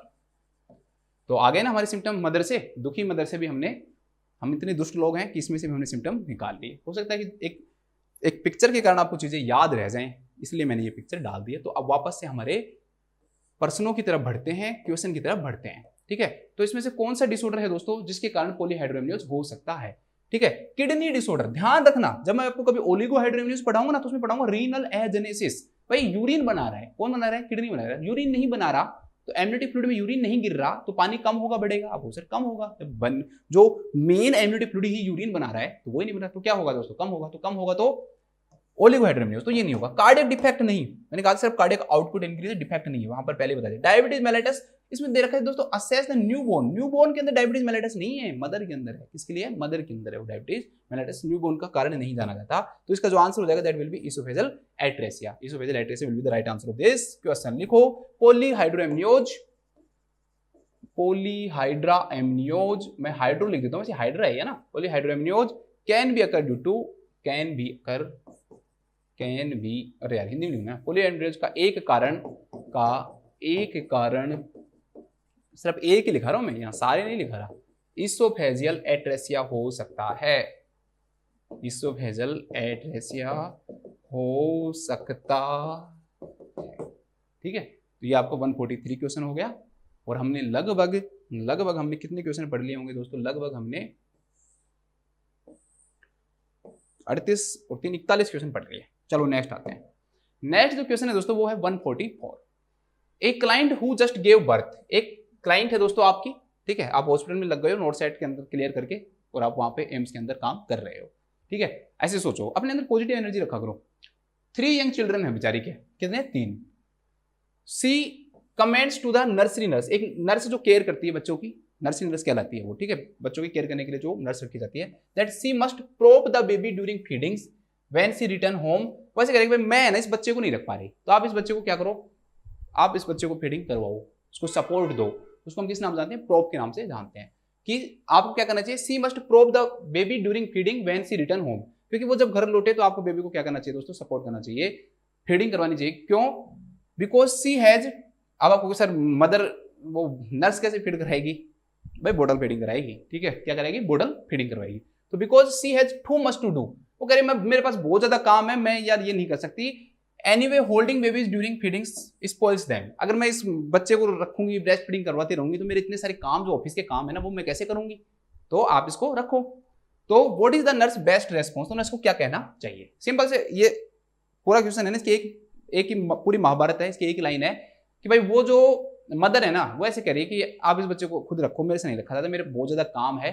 तो नर्स को क्या कहना चाहिए? उसको ब्रेस्ट फीडिंग में आप ही करवाओ। ठीक है, तो मदर को क्या कहना चाहिए? तो दोस्तों इस क्वेश्चन का जो आंसर है, ये पहला ऑप्शन जो है वो दे रखा है दैट्स अप टू यू, कि ये आपके ऊपर निर्भर करता है। Since you have to do what works for you, कि ये आपके ऊपर डिपेंड करता है कि ये आप क्या काम करना चाहते हो। गलत चीज को प्रमोट कर रही है नर्स, ठीक है, और आप एक नर्स हो, तो नर्स को कभी भी गलत चीज को प्रमोट नहीं करना चाहिए। अब वो यहां पर किसी चीज को प्रमोट कर रही है, गलत चीज को प्रमोट कर रही है। क्यों? क्योंकि उसने कहा तुम्हारे ऊपर निर्भर है, वो तो पहले ही बता दिया उसने, तो डिसीजन मदर ने तो पहले डिसीजन दे दिया, भाई मैं तो नहीं करना चाहती, बस उसने खत्म बात वहां पे। बोल ठीक है, मेरे ऊपर डिपेंड है तो करो। उसको बताना है कि भाई बोतल फीडिंग करवाओगे नुकसानदायक होगा बच्चे के लिए, आपको बच्चे के साथ रहना जरूरी है, बच्चों की इमोशनल अटैचमेंट के लिए जरूरी है, तो ये हर चीज आपको बताना जरूरी है। तो इसलिए ये ऑप्शन गलत हो जाएगा। Holding the baby when feeding is important for development, कि holding the baby when feeding is important for development, सिर्फ एक फंक्शन बता रहा है यहाँ पर, एक ये बता रहा है कि भाई बेबी को होल्ड फीडिंग के दौरान ही डेवलपमेंट के लिए जरूरी है। ऐसा है क्या? नहीं, पूरा आपको ज्यादा से ज्यादा जब बेबी को आप होल्ड करोगे ना वो डेवलपमेंट के लिए जरूरी है, सिर्फ फीडिंग के दौरान नहीं है। यहाँ पर एक वर्ड दे दिया इन्होंने, वहन फीडिंग, सिर्फ फीडिंग के दौरान होल्डिंग करना दोस्तों डेवलपमेंट नहीं है। आपको ज्यादा से ज्यादा टाइम बेबी के साथ रहोगे वो डेवलपमेंट के लिए क्या होगा? जरूरी होगा। तो ये एक रैशनल देने की कोशिश की, लेकिन एक अच्छा रैशनल नहीं दे पाई। It is not safe to prop a bottle, भाई एक बोटल फीडिंग करवाना अच्छी बात नहीं है। The baby could aspirate the fluid, कि बेबी क्या कर सकता है दोस्तों? एस्पिरेट कर सकता है। यहाँ पर भी एक कॉम्प्लिकेशन बताया है ये कि भाई सेफ नहीं है बोटल फीडिंग कराना, बेबी क्या कर सकता है दोस्तों? एस्पिरेशन कर सकता है। लेकिन यहाँ पर कितने सारे क्या होते हैं, इससे भी अगर हमें बेस्ट आंसर मिले तो हम वो उसको चूज करेंगे। आपको बच्चों यही आंसर सही लग रहा होगा, लेकिन ये आंसर सही नहीं है। क्यों? मैं बताता हूँ आपको, मैं एनक्लेस की तरह सोचना बताता हूँ। वो क्या सोच रहा है? वो कह रहा है भाई इसके कई सारे साइड इफेक्ट होते हैं, सबके बारे में डिस्कस करना जरूरी है। और सबके बारे में डिस्कस करना जब जरूरी है जब आप एक दूसरे से क्या करोगे? बातें करोगे, मतलब कम्युनिकेशन को क्या करोगे दोस्तों? ओपन करोगे। ओपन कम्युनिकेशन होगा तभी आप पूरा जो बोटल फीडिंग के नुकसान है, ब्रेस्ट फीडिंग के फायदे हैं, उनके बारे में बता पाओगे। यहां पर एक नुकसान बताने से ये तो सीधा सीधा ही क्या होगा दोस्तों? ये एक्चुअली में एक्सट्रीम सेंटेंस कहलाता है। ये एक्सट्रीम का मतलब क्या होता है कि ये तो मदर को सीधा ही डरा दिया, उसने सीधा ही मना कर दिया, एक तरह से ऐसे कह दिया कि तुम ही कराओ नहीं तो एस्पिरेट कर देगा, तुम मदर डर जाएगी। सीधा उसने डरा दिया डायरेक्ट, आपको बच्चा एस्पिरेट कर जाएगा, फिर मुझे मत कहना। तो ये मदर के लिए शौक की कंडीशन हो जाएगी, यार ये क्या हो रहा है ब्रेस्ट फीडिंग। तो उसे हर चीज बताना जरूरी होता है दोस्तों। इसलिए हम क्या करेंगे कि भाई आप अपने टाइम के प्रति कंसर्न हो, चिंतित हो, हम जानते हैं, लेकिन फिर भी हम इसके बारे में क्या करते हैं? बात करते हैं ना।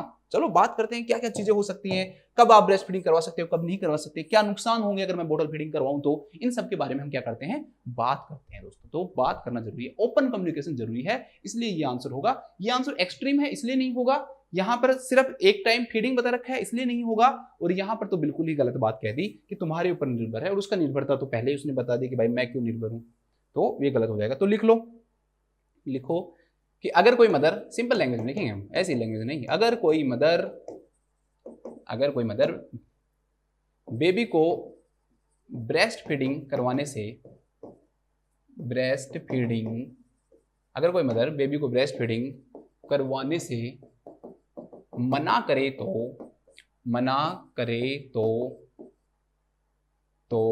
नर्स को इसके बारे में,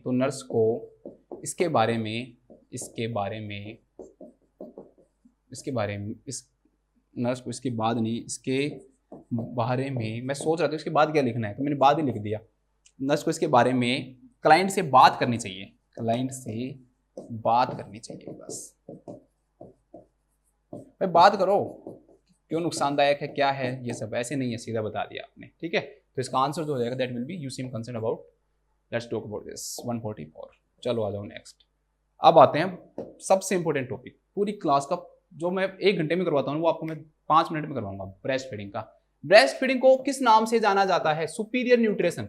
कहोगे सर बहुत ही सिंपल क्वेश्चन है, अत्यंत सिंपल क्वेश्चन है, मेरे लेवल का क्वेश्चन ही नहीं है ये, तो मेरा लेवल तो नॉर्थ साइड का है, और ये तो बहुत सिंपल है दोस्तों। क्वेश्चन में ऑप्शन में आता है ना कि व्हाट इज सुपीरियर न्यूट्रिशन, तो या फिर breast feeding also known as, उसमें 4 टर्म ऐसे दें, एक्सट्रीम न्यूट्रिशन, बेस्ट न्यूट्रिशन, या फिर ऐसा दे सुपीरियर न्यूट्रिशन, तो गड़बड़ हो सकता है। एक सुपीरियर न्यूट्रिशन देख के देते एग, आप जानते हो एग सबसे अच्छा न्यूट्रिशन है, सारे अमीनो एसिड होते हैं, रेफरेंस प्रोटीन होता है वो, ठीक है, प्रोटीन है वो दे, फिर उसमें दे दे ब्रेस्ट मिल्क, ठीक है, एक चौथा ऑप्शन और दे दे, आपको मान लो आंवला दे दे, कुछ भी दे दे, तो वो फिर हमारे कंफ्यूजिंग कर देता है। अब यहाँ पर कोई ऑप्शन नहीं है ना, तो आपको सिंपल लग रहा है सुपीरियर न्यूट्रिशन है, क्या है ये क्वेश्चन, ये कोई क्वेश्चन नहीं है, तो ध्यान रखना इन चीज का। अब आ जाओ 3 चीजों पर ध्यान दो कि कोलेस्ट्रम क्या होता है, ट्रांजिशनल मिल्क क्या होता है, और मैच्योर मिल्क क्या होता है।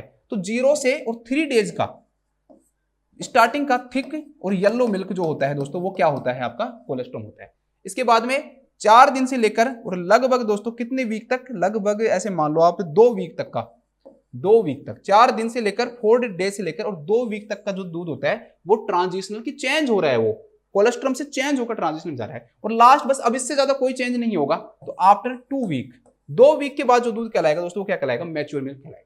3 क्वेश्चन बन गए, सिंपल, ध्यान रखना, टाइम पीरियड पूछ सकता है वो आपसे, ठीक है। ये थोड़ा थिक होता है, ये थोड़ा इसमें वाटर कंटेंट क्या हो जाता है, बढ़ जाता है, यहाँ पे इसमें water content as compare to mature milk क्या होता है, कम होता है, थिक होता है, और ये क्या होता है, थोड़ा थिन होता है। तो ध्यान रखना, कोलेस्ट्रम, ट्रांजिशनल और मैच्योर 0 to 3, 4 डेज से लेकर 2 वीक तक, और आफ्टर 2 वीक।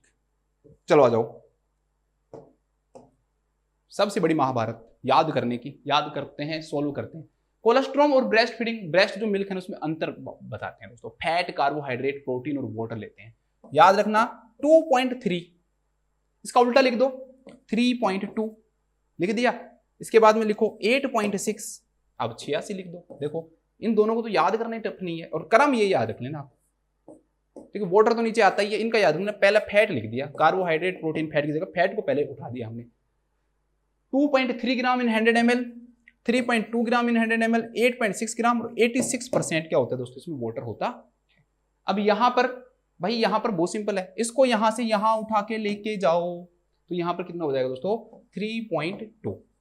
इसके बाद में यहां पर हो जाएगा 87%, सॉरी 8.7 लिख दिया मैंने, 87, वाटर कितना होता है 87%, ये 3.2 ग्राम, ठीक है। याद करने के लिए बता रहा हूं, ऐसे लेके नहीं जा रहे हैं हम, क्योंकि हम तो बात इधर किसकी कर रहे हैं दोस्तों, ब्रेस्ट मिल्क की कर रहे हैं, इधर कोलेस्ट्रम की कर रहे हैं। ब्रेस्ट मिल्क का मतलब अब वो सिर्फ colostrum is also breast milk नहीं दोस्तों, मैं यहाँ पर ट्रांजिशनल मिल्क की बात कर रहा हूं, मैं मैच्योर मिल्क की बात कर रहा हूं। कोलेस्ट्रम जो शुरू में 3 दिन का मिल्क है ना, तो वो नहीं है। अब देखो, तो यहां पर याद रखना है आपको, देखो मेरे को 87 लाना है, तो कितने जोड़ूंगा मैं, 75 में 12 जोड़ दो तो 87 आ जाएगा। तो 7.5 ग्राम और 1.2 ग्राम, 7.5 ग्राम और 1.2 ग्राम, यहां पर 87%, ऐसे याद करने के लिए बता रहा हूं, याद हो जाए तो ठीक है। अब एक बात बताओ, कोलेस्ट्रम के अंदर फैट ज्यादा है या कम है, तो आप कहोगे सर कम है।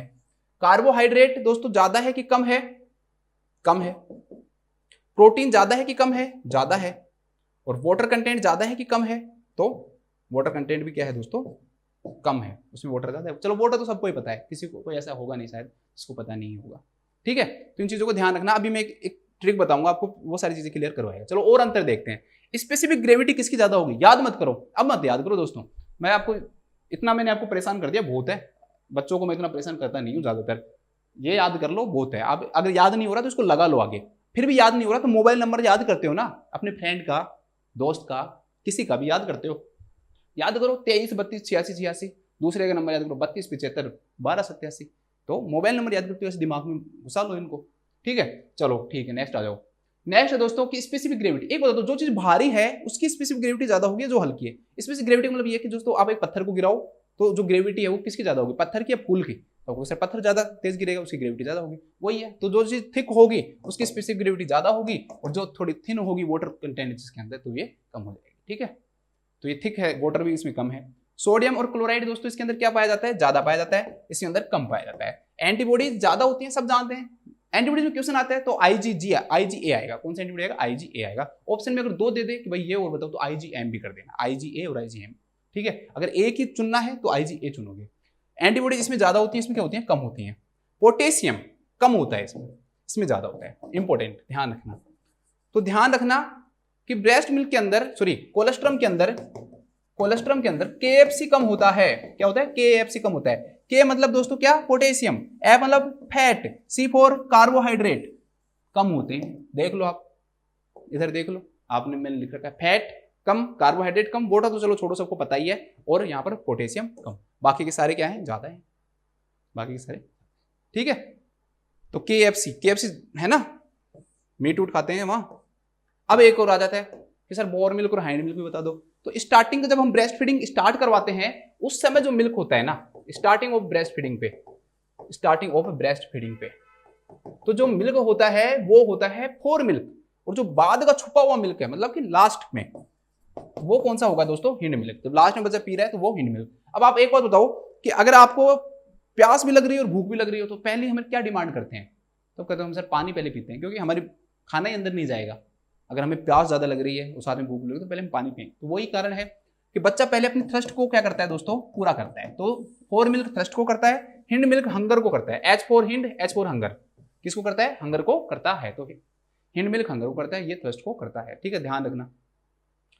फिर इसके अंदर वाटर कंटेंट ज्यादा होता है, इसके अंदर फैट ज्यादा होता है। फैट और कार्बोहाइड्रेट इसके अंदर होते हैं, ज्यादा होते हैं। चलो आगे आओ, अब थोड़ा सा फास्ट करना पड़ेगा दोस्तों, ये तो ऐसे बहुत हो जाएगा। स्टार्टिंग ऑफ ब्रेस्ट फीडिंग कब स्टार्ट कर देना चाहिए, अगर क्वेश्चन में आता है एज सून एज पॉसिबल, यही आंसर आएगा, एज सून एज पॉसिबल। लेकिन क्वेश्चन में एज सून एज पॉसिबल नहीं आया, दूसरा वही ऑप्शन चुनना है तो विद इन 30 मिनट्स, दूसरा चुनना है तो क्या करोगे, विद इन 30 मिनट्स चुनोगे। वेजाइनल डिलीवरी के लिए है ये, किसके लिए, वेजाइनल। सिजेरियन सेक्शन के लिए तो 4 घंटों में, विद इन 4 आवर्स, 4 घंटे के अंदर हम क्या कर देते हैं, शुरू कर देते हैं सिजेरियन सेक्शन में। ये वेजाइनल डिलीवरी की मैंने आपको बताया। चलो नेक्स्ट क्वेश्चन आ जाओ। एक्सक्लूसिव ब्रेस्ट फीडिंग और वीनिंग कुछ नहीं, 6 मंथ, दोनों में ध्यान रखना। वीनिंग 6 मंथ के बाद करवाएंगे, एक्सक्लूसिव ब्रेस्ट फीडिंग सिर्फ और सिर्फ हमें ब्रेस्ट मिल्क देना है, उसके अलावा हमें कुछ नहीं देना है, ठीक है। एक क्वेश्चन और बनता है, यहाँ वैसे बताता हूँ, यहाँ पर है नहीं, कि आप ब्रेस्ट फीडिंग करवा रहे हो दोस्तों, तो जो मदर है उसको कब से प्रोटेक्शन स्टार्ट कर देने चाहिए। तो 3 का रूल याद रखना, 3 वीक और 3 मंथ, 3 वीक और 3 मंथ। जो मदर कम करवाती है ब्रेस्ट फीडिंग, या एक्सक्लूसिव नहीं करवा रही है या नहीं करवा रही है, ठीक है, उसको 3 वीक पे स्टार्ट कर देना चाहिए कॉन्ट्रासेप्शन का यूज। और जो मदर एक्सक्लूसिव ब्रेस्ट फीडिंग करा रही है वो 3rd मंथ से स्टार्ट कर देना चाहिए। ये 2 क्वेश्चन में याद रख लेना। इसके बाद है minimum years of breast feeding, ठीक है, ये कोई नहीं बताता, ध्यान रखना। लगभग 2 साल तक तो ब्रेस्ट फीडिंग करवानी ही चाहिए। कई बार मदर पूछ लेती है मेरा बच्चा 3 साल का हो गया, ब्रेस्ट फीडिंग कर रहा है, क्या करना चाहिए, मुझे करवाना चाहिए नहीं करना चाहिए। तो लगभग 2 साल तक करवानी चाहिए, उसके बाद में आप बंद कर सकते हो, ठीक है, ध्यान रखना। चलो नेक्स्ट आ जाओ। बहुत अच्छे क्वेश्चन है भाई दोस्तों, बहुत अच्छा। स्टोरेज, तीनों क्वेश्चन इंपॉर्टेंट हैं। रूम टेम्परेचर पर आप कितनी देर तक स्टोर कर सकते हो, भाई आपके मिल्क को कितनी देर तक कर सकते हो, लगभग 8 घंटे, फट जाएगा नहीं तो वो लगभग 8 आवर्स तक। रेफ्रिजरेटर तक 1 दिन, लगभग 24 आवर्स, डेज लिख दिया मैंने, 24 आवर्स। और फ्रीजर के अंदर 3 मंथ तक। लेकिन ये वो वाला फ्रीजर नहीं है कि घर में फ्रीजर में रख दिया, नहीं, -20 डिग्री सेंटीग्रेड होना चाहिए टेम्परेचर, कम से कम टेम्परेचर कम से कम कितना होना चाहिए, -20 डिग्री सेंटीग्रेड होना चाहिए, तो वो स्टोरेज हो जाएगा। चलो अभी भी है क्या कुछ, हाँ जी, और सुनो। क्वेश्चन आएगा दोस्तों कि हमारे ब्रेस्ट मिल्क के अंदर ऐसा कौन सा कंटेंट पाया जाता है जो कि नर्वस सिस्टम को क्या करवाता है, डेवलपमेंट करवाता है। तो ये आएगा डोकोसा हेक्सोनिक एसिड, ठीक है। तो ये नर्वस सिस्टम को डेवलपमेंट के लिए जरूरी है, नर्वस सिस्टम के डेवलपमेंट के लिए क्या है दोस्तों, जरूरी है, ठीक है। तो डोको टाटा डोकोमो आता था ना, डोकोसा हेक्सोनिक एसिड, ठीक है। एक है PABA, para amino benzoic acid, para amino benzoic acid. दोस्तों क्वेश्चन आएगा कि मलेरिया से प्रिवेंट करता है, देखो कितनी ताकत है यार ब्रेस्ट मिल्क में, आपको मलेरिया से भी बचा रहा है, तो मलेरिया से बचाने का काम भी करता है बेबी को, तो PABA, बेबी को मलेरिया से भी बचा रहा है ये PABA। 3 फैक्टर और आते हैं, याद हो जाए तो ठीक है, नहीं हो जाए तो छोड़ देना। बिफिडस फैक्टर है, लैक्टोफेरिन है, और लो पीएच ऑफ स्टूल है, क्योंकि उस ब्रेस्ट मिल्क के कारण स्टूल क्या होगा बेबी का, लो पीएच रहेगी। तो उससे क्या फायदा होता है दोस्तों, तो ये ई कोलाई की ग्रोथ को रोकते हैं। किसकी ग्रोथ को रखते हैं, ई कोलाई की ग्रोथ को क्या करते हैं, प्रिवेंट करते हैं, ई कोलाई की ग्रोथ को प्रिवेंट करते हैं, ठीक है। क्वेश्चन बनते जा रहे हैं। नेक्स्ट क्वेश्चन आता है दोस्तों कि कौन सी टाइप की प्रोटीन होती है ये, तो वे प्रोटीन। कौन सी टाइप की प्रोटीन होती है दोस्तों, वे प्रोटीन। अगर फिर भी और ज्यादा डिटेल में पूछे तो लैक्टोएल्ब्यूमिन और लैक्टोग्लोब्यूलिन, लैक्टोएल्ब्यूमिन और लैक्टोग्लोब्यूलिन है, लैक्टोएल्ब्यूमिन और लैक्टोग्लोब्यूलिन। नेक्स्ट क्वेश्चन आता है कार्बोहाइड्रेट कौन सा होता है, भाई डाइसैकेराइड होता है। कौन सा होता है डाइसैकेराइड में, लैक्टोज होता है, glucose plus lactose make the lactose. Ratio of the calcium और फोस्फेट कितना होता है इसके अंदर, तो 2:1, कैल्शियम और फोस्फेट का रेशो 2:1 होता है। बहुत इंपॉर्टेंट क्वेश्चन है दोस्तों। Deficiency in milk, breast milk के अंदर किस चीज की डेफिशिएंसी पाई जाती है दोस्तों, बताओ, अगर आपको याद है तो कमेंट करो। Iron and vitamin C, iron और विटामिन सी की क्या पाई जाती है, डेफिशिएंसी पाई जाती है। चलो एक क्वेश्चन और जल्दी से करवा देता हूं। ह्यूमन मिल्क और काउ मिल्क में अगर आपको डिफरेंस करना हो तो लैक्टोज किस में ज्यादा होगा, ह्यूमन मिल्क में, काउ मिल्क में लैक्टोज कम होता है। प्रोटीन ह्यूमन मिल्क में कम होता है, काउ मिल्क में क्या होता है, ज्यादा होता है। फैट ह्यूमन मिल्क में कम होता है, काउ मिल्क में क्या होता है, ज्यादा होता है। एंटीबॉडीज इसमें ज्यादा होती है, इसमें क्या होती है दोस्तों, कम होती है, ठीक है। तो ये भी अगर आपको, मैं चाह रहा हूं कि पूरा टॉपिक ही क्लियर करवा दूं, ऐसे नहीं है कि आपको ये छोड़ूं कुछ में। क्वेश्चन है कौन सी न्यूरल आर्क, जब बच्चा ब्रेस्ट को सक करता है ना तो स्टिमुलेट करता है हाइपोथैलेमस को, ताकि ऑक्सीटोसिन का रिलीज करवाने के लिए वो पोस्टीरियर पिट्यूटरी ग्लैंड को क्या करे, स्टिमुलेट करे। तो कौन सा न्यूरल आर्क स्टिमुलेट होता है, तो T4, T5 और T6, ध्यान रख लेना। सिंपल सा क्वेश्चन है लेकिन टफ क्वेश्चन है, ठीक है। नेक्स्ट क्वेश्चन है दोस्तों, प्रोडक्शन कितना होता है पर डे, कितना मिल्क बनता है, लगभग 500 से लेकर और 800 ml तक मिल्क बनता है, 500 से और 800 ml तक का मिलता है, बनता है दूध। क्वेश्चन आ जाएगी इससे कितनी एनर्जी मिलती है, तो लगभग दोस्तों इससे मिलती है 700 कैलोरी एनर्जी, 700 कैलोरी। हॉर्मोन्स चलो लिख लो, ये भी फॉर्मेशन के लिए कौन सा हार्मोन जरूरी है, गैलेक्टोपोएटिक जो हार्मोन है वो कौन सा है दोस्तों, प्रोलैक्टिन। प्रोलैक्टिन का सबसे ज्यादा लेवल कब पाया जाता है, प्रेगनेंसी के दौरान। ये भी लाइन याद रख लेना, मैंने एक बार क्वेश्चन भी करवाया था आपको टेलीग्राम ग्रुप के अंदर, तो वहां भी देख सकते हो आप। और सीक्रेशन के लिए oxytocin, milk let down reflex oxytocin, galactokinetic hormone oxytocin, ठीक है। Proliferation of myoepithelial cell of the breast oxytocin, तो ये भी आपको याद रखना है। और है क्या कोई, बस भाई बहुत महाभारत हो गई, वापस आ जाओ। ब्रेस्ट मिल्क ने तो आपको हिला के रख दिया होगा, मुझे ऐसा लग रहा है। चलो इस क्वेश्चन को हमने कर ही लिया, नेक्स्ट क्वेश्चन चलते हैं।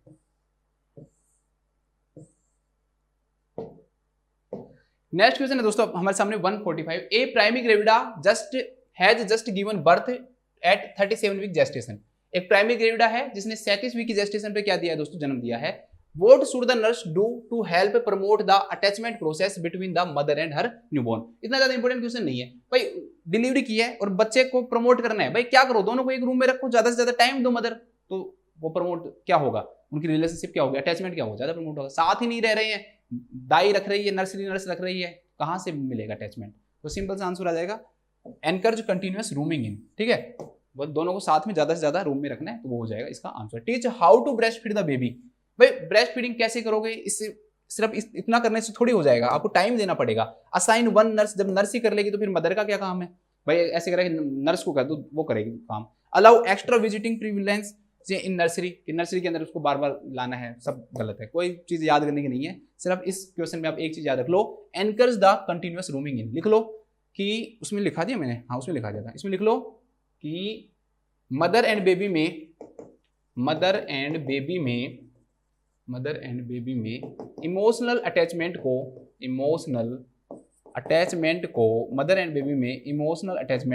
प्रमोट करने के लिए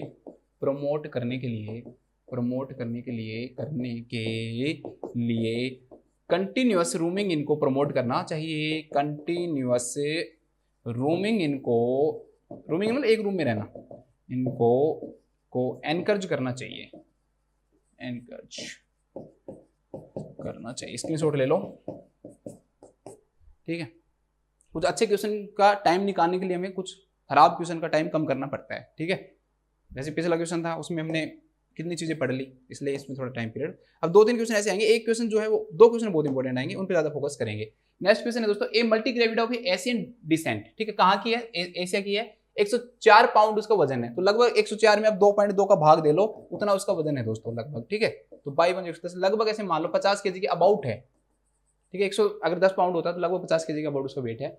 हैविंग गेन्ड 14 पाउंड्स, ठीक है। उसके प्रेगनेंसी के दौरान कितना वजन बढ़ा है दोस्तों? 14 पाउंड उसका क्या बढ़ा है? वजन बढ़ा है। On her second postmortem day the clients temperature is 100.2 degree Fahrenheit. उसका टेम्परेचर कितना है दोस्तों? 100.2 डिग्री फारेनहाइट है। सी इज एनोरेक्सिया है, उसको भूख नहीं लगती है, और rarely gets out of the bed, bed पे से नहीं उठ पाती है वो। What should the nurse do, ठीक है। इसे हम है ना फीवर नहीं मानेंगे, लगभग 100.4 तक नहीं मानते। और वैसे भी दोस्तों दूसरे दिन ब्रेस्ट का एंजोजमेंट होता है तो थोड़ा सा टेम्परेचर क्या हो जाता है? इंक्रीज हो जाता है, ठीक है। लेकिन 100.4 से ज्यादा नहीं जाना चाहिए, अगर वो जाएगा तो फिर इसे फीवर मानेंगे हम, इसे हम पर्प्यूरियल पायरेक्सिया के नाम से जानेंगे। तो थोड़ा सा इसको भी ध्यान रख लेना, इतने टेम्परेचर में कोई ज्यादा दिक्कत है नहीं हमें, ठीक है। हमें दिक्कत किस में? एक तो एनोरेक्सिया में है कि उसको एनोरेक्सिया है, और दूसरी क्या है दिक्कत उसको दोस्तों? कि वो बेड पर से नहीं उठती है। तो इसमें सिंपल से इसका आंसर है भाई, आप उसको कैसा खाना दोगे उससे, या क्या करोगे आप? पहला है ask the nursing supervisor to discuss this with the health care provider. भाई ये बात जो है ना वो ऐसे कह रही है कि मैं नर्सिंग सुपरवाइजर को पूछूंगी कि क्या मैं हेल्थ केयर प्रोवाइडर से डिस्कस करूं। नहीं, ये आप नर्सिंग ऑफिसर हो, आप नर्स हो, आप ही भगवान हो, सब कुछ आप ही हो, सुपीरियरिटी आपकी है। वो वार्ड को वो करेंगे, बस आप अपना ध्यान रखो। तो जो नर्स जो है वार्ड का ध्यान रखेंगे, हमारी सहायता करते हैं हर काम में, तो वो ठीक है। लेकिन नर्स जो है दोस्तों, अगर उसको हेल्थ केयर प्रोवाइडर से बात भी करनी है तो खुद करेगी, सुपरवाइजर को पूछने की कोई जरूरत नहीं है। तो ये क्या हो गया दोस्तों? गलत हो गया, ठीक है। इसमें नेक्स्ट दे रखा है कि order a high protein milk shake as a between meal snack to stimulate her appetite. ये हाई प्रोटीन जो मिल्क शेक है ना वो देना चाहिए उसको खाने के बीच में, ताकि उसकी एपेटाइट क्या हो दोस्तों? देखो हाई प्रोटीन वैसे भी प्रोटीन की डाइजेस्टिबिलिटी थोड़ी कम होती है, और खाने के बीच में देने से वो पहले से क्या है एनोरेक्सिक है तो उसको वॉमिटिंग हो सकती है। पहला रीजन मैं बता रहा हूँ। जो दूसरा रीजन क्या है दोस्तों? कि हो सकता है कि उसको मिल्क शेक क्या नहीं हो, पसंद ही नहीं हो, या उनके कल्चर के अंदर वो चलता ही नहीं हो, वो जिस कल्चर के अंदर है वो वहां पे चीजें चलती नहीं हो, मिल्क शेक वो पीती नहीं हो, तो हम अपनी मर्जी से कोई भी चीज देंगे वो गलत। तो ये गलत आंसर हो जाएगा। नेक्स्ट है explain to the family that the dietitian plan nutrition meals that the client should eat. कि उसको बताना चाहिए भाई फैमिली को कि हमने आपके लिए क्या बनाया, एक प्लान बनाया, डाइटिशियन ने एक प्लान बना के दिया, ये खाओ। भाई आपने पूछा नहीं कि क्या खाती है, क्या आपकी डिमांड है। क्वेश्चन आया था ना पीछे, आप पहले डिस्कस करने के लिए क्या करोगे? पिछले 3 दिन में क्या खाया वो पूछते हैं। तो भाई खुद ने आपने कुछ भी डाइट बना दोगे और वो चीज वो खाती नहीं है, मान लो वो नॉन वेज बना दिया वो खाती नहीं है, तो डिस्कस करना पहले जरूरी था। आपने सीधा डाइटिशियन प्लान बनाया, और ऐसे लेबर के दौरान ऐसी कोई चीज जरूरी नहीं है कि आप अलग से एक प्लान बनाओ, ठीक है। आप हेल्दी खाना खाओ, वो खाना खाओ जो आपके कल्चर में चलता है। क्यों? क्योंकि आपकी एनोरेक्सिया उससे दूर होगी, आपको वो चीज पसंद आएगी ना जो आप खाते रहते हो, और उसमें से आपकी फेवरेट चीज होगी। एक नई चीज दे रहे हो, आपको पता ही नहीं, आपको मन वैसे ही नहीं करेगा, ठीक है। आपको कुछ चीज अच्छी पसंद है तो वो चीज खाओ।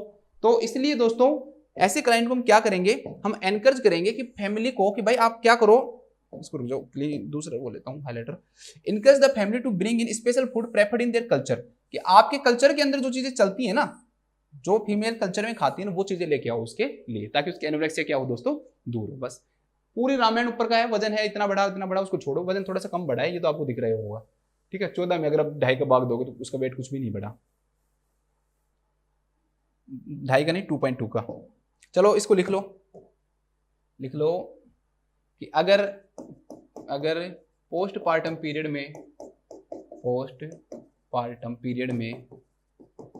में मदर क्लाइंट लिख लो, क्लाइंट एनोरेक्टिक है, मतलब भूख नहीं लगती, ब्रैकेट में लिख लेना, भूख नहीं लगती है, तो उसकी फैमिली को उनके कल्चर के फूड लाने के लिए प्रमोट करना चाहिए, उनके फैमिली को उनके कल्चर के फूड लाने के लिए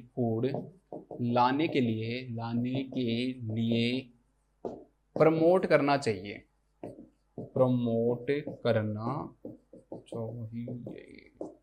ठीक है।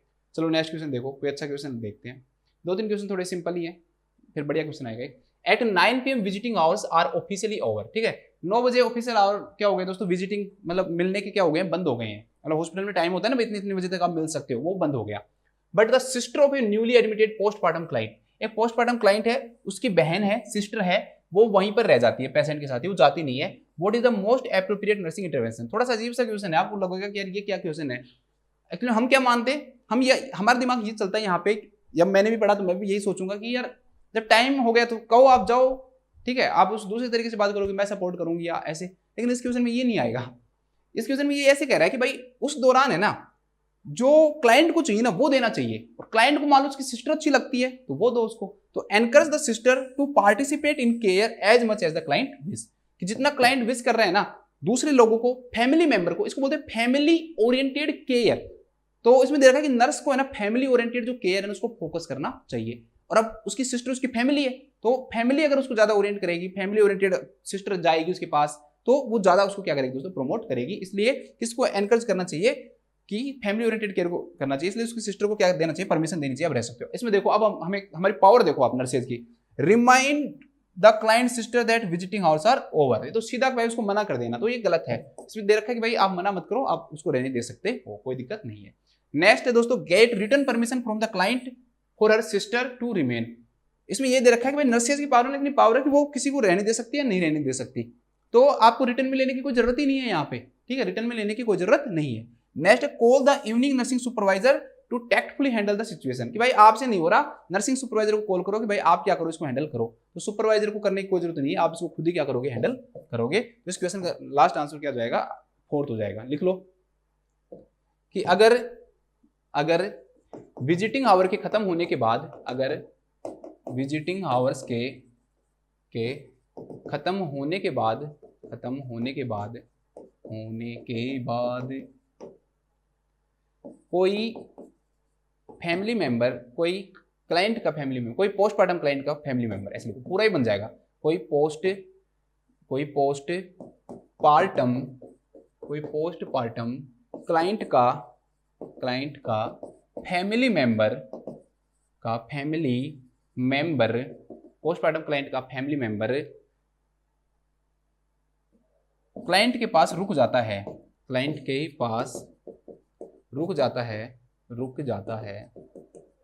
तो भी उसको क्लाइंट के पास रहने के लिए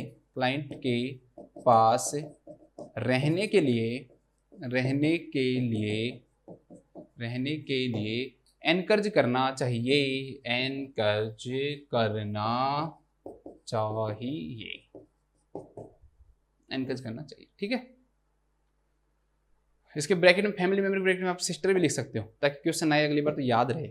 चलो अब आता है हमारा बेस्ट क्वेश्चन, बहुत अच्छा क्वेश्चन है, आपका एक अच्छा वो करेगा। देखो क्वेश्चन है कि 3 वीक्स आफ्टर गिविंग बर्थ, कि भाई बच्चे को जन्म देने के 3 सप्ताह के बाद एक client develops a deep vein thrombophlebitis, ठीक है, डीप वेन थ्रोम्बोफ्लेबाइटिस हो गया है।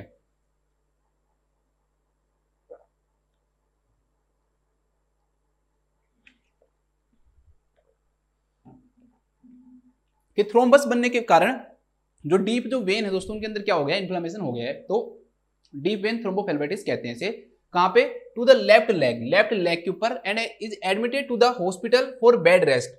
और कहां पे एडमिट हुआ है, बेड रेस्ट के लिए हॉस्पिटल में एडमिट हुआ है। और एंटीकोगुलेंट हमने क्या कर दिया, शुरू कर दिया है। Which anticoagulant does the nurse expect to administer, कि आप कौन सी एंटीकोगुलेंट जो ड्रग है दोस्तों वो क्या करोगे, एडमिनिस्टर करोगे। अब इस पूरे में मैं आपको डीप वेन जो थ्रोम्बोसिस है ना उसको जब हम पढ़ते हैं, और अगर हम ये पढ़ते हैं डीप वेन थ्रोम्बोफ्लेबाइटिस, तो एक ही चीज है, ठीक है। मतलब थोड़ा सा ही इनके अंदर अंतर है कि इसके अंदर क्या हो गया कि उन वेन के अंदर इन्फ्लेमेशन हो गया, और वहां पर उस वेन के अंदर क्या जम गया, क्लोगस जम गया या थ्रोम्बस बन गया है, ठीक है। सारा ट्रीटमेंट सब कुछ एक जैसा चलेगा। चलो बात करते हैं हम, ठीक है। थ्रोम्बोफ्लेबाइटिस इतना बड़ा डिसऑर्डर भी नहीं है कि इंपोर्टेंट हो, तो मैं डीवीटी आपको पढ़ाऊंगा। डेफिनेशन ऑफ डीवीटी क्या है दोस्तों, कि सेमी सॉलिड, या फिर ऐसे मान लो कि सेमी सॉलिड लिक्विड स्टेट का क्या बन जाता है, कोगुलम बन जाता है। इसको बोलते हैं कोगुलम, क्या बोलते हैं, कोगुलम बन जाता है। किसमें बन जाता है कोगुलम, कोगुलम का मतलब क्लोट, कोगुलम का मतलब ऐसे मान लो क्लोट बन जाता है, ठीक है। किसमें बन जाता है, क्लोट इन डीप वेन्स। दोस्तों वेन जो होती है ना 2 प्रकार की होती है, एक ऊपर की सरफेस पे दिखाई देती है, इन्हें हम सुपरफिशियल वेन कहते हैं, एक अंदर की तरफ जो मेन जो वेन होती है ना, जो ज्यादातर ब्लड को हार्ट की तरफ लेके जाती है, वो डीप वेन होती है। तो उनके अंदर अगर किसी भी प्रकार का कोगुलम बन जाता है, क्लोट बन जाता है, थ्रोम्बस बन जाता है, तो उसे हम किस नाम से जानते हैं दोस्तों, डीप वेन थ्रोम्बोसिस के नाम से जानते हैं। उसे हम किस नाम जानते हैं, डीप वेन थ्रोम्बोसिस के नाम से जान सकते हैं। इसके कारण क्या क्या कॉम्प्लिकेशन हो सकते हैं, तो एक तो जो मेन कॉम्प्लिकेशन है ना, वो ध्यान रखना, मोस्ट कॉमन पल्मोनरी एम्बोलिज्म। इसके कारण क्या हो सकता है दोस्तों, पल्मोनरी एम्बोलिज्म हो सकता है, ये ध्यान रखना, बहुत इंपॉर्टेंट है, बहुत इंपॉर्टेंट है। और दूसरा है पोस्ट ट्रोमेटिक लैग। एक्चुअली में लैग के अंदर क्या हो जाती है, स्वेलिंग आने लग जाती है, ठीक है। तो उसके उस लैग को किस नाम जानते हैं, पोस्ट ट्रोमेटिक लैग के नाम से जानते हैं, जो कि वो किसके कारण हो सकता है, डीप वेन थ्रोम्बोसिस के कारण हो सकता है। नेक्स्ट दोस्तों, इसके रिस्क फैक्टर क्या है, तो विर्चो नामक एक डॉक्टर है मेडिसिन का, उसने इसके बारे में बताया कि इसके क्या क्या रिस्क फैक्टर हो सकते हैं, किसके कारण हो सकता है ये। एक तो ब्लड का रुकना, तो उसे हम किस नाम जानेंगे दोस्तों, स्टेसिस के नाम से जानेंगे। एक हाइपर कोगुलेशन, हाइपर कोगुलेशन मतलब कि दोस्तों उसकी क्लोटिंग फैक्टर ज्यादा काम कर रहे हैं, और कोगुलेशन जो है दोस्तों क्या हो रहा है, ज्यादा हो रहा है उसके कारण। और तीसरा है दोस्तों इंजरी टू द, जो ब्लड वेसल्स हैं उनकी जो एंडोथीलियम जो लेयर उसमें क्या हो जाए, इंजरी हो जाए, तो इंजरी टू द एंडोथीलियम। इसे हम ट्राइड के नाम से जानते हैं, विर्चो ट्राइड। तो सिंपल सा क्वेश्चन बनेगा कि Virchow tried is used in, कौन सी डिजीज में यूज किया जाता है, तो आंसर हो जाएगा डीवीटी, डीप वेन थ्रोम्बोसिस के अंदर ये क्या किया जाता है दोस्तों, यूज किया जाता है। तो ये तीनों आपको याद रखने हैं, एक स्टेसिस है, इंजरी टू एंडोथीलियम है, और हाइपर कोगुलेशन है। चलो नेक्स्ट आ जाओ, ये बहुत इंपॉर्टेंट है। मोस्ट कॉमन रिस्क फैक्टर क्या है दोस्तों, डीप वेन थ्रोम्बोसिस का, ध्यान रखना। इसका मोस्ट कॉमन रिस्क फैक्टर दोस्तों सर्जरी, ठीक है। किसी भी पेशेंट को आप अगर सर्जरी करते हो, अगर ये ऑप्शन में नहीं है तो इसका आंसर ये भी आ सकता है, एडमिशन टू द हॉस्पिटल।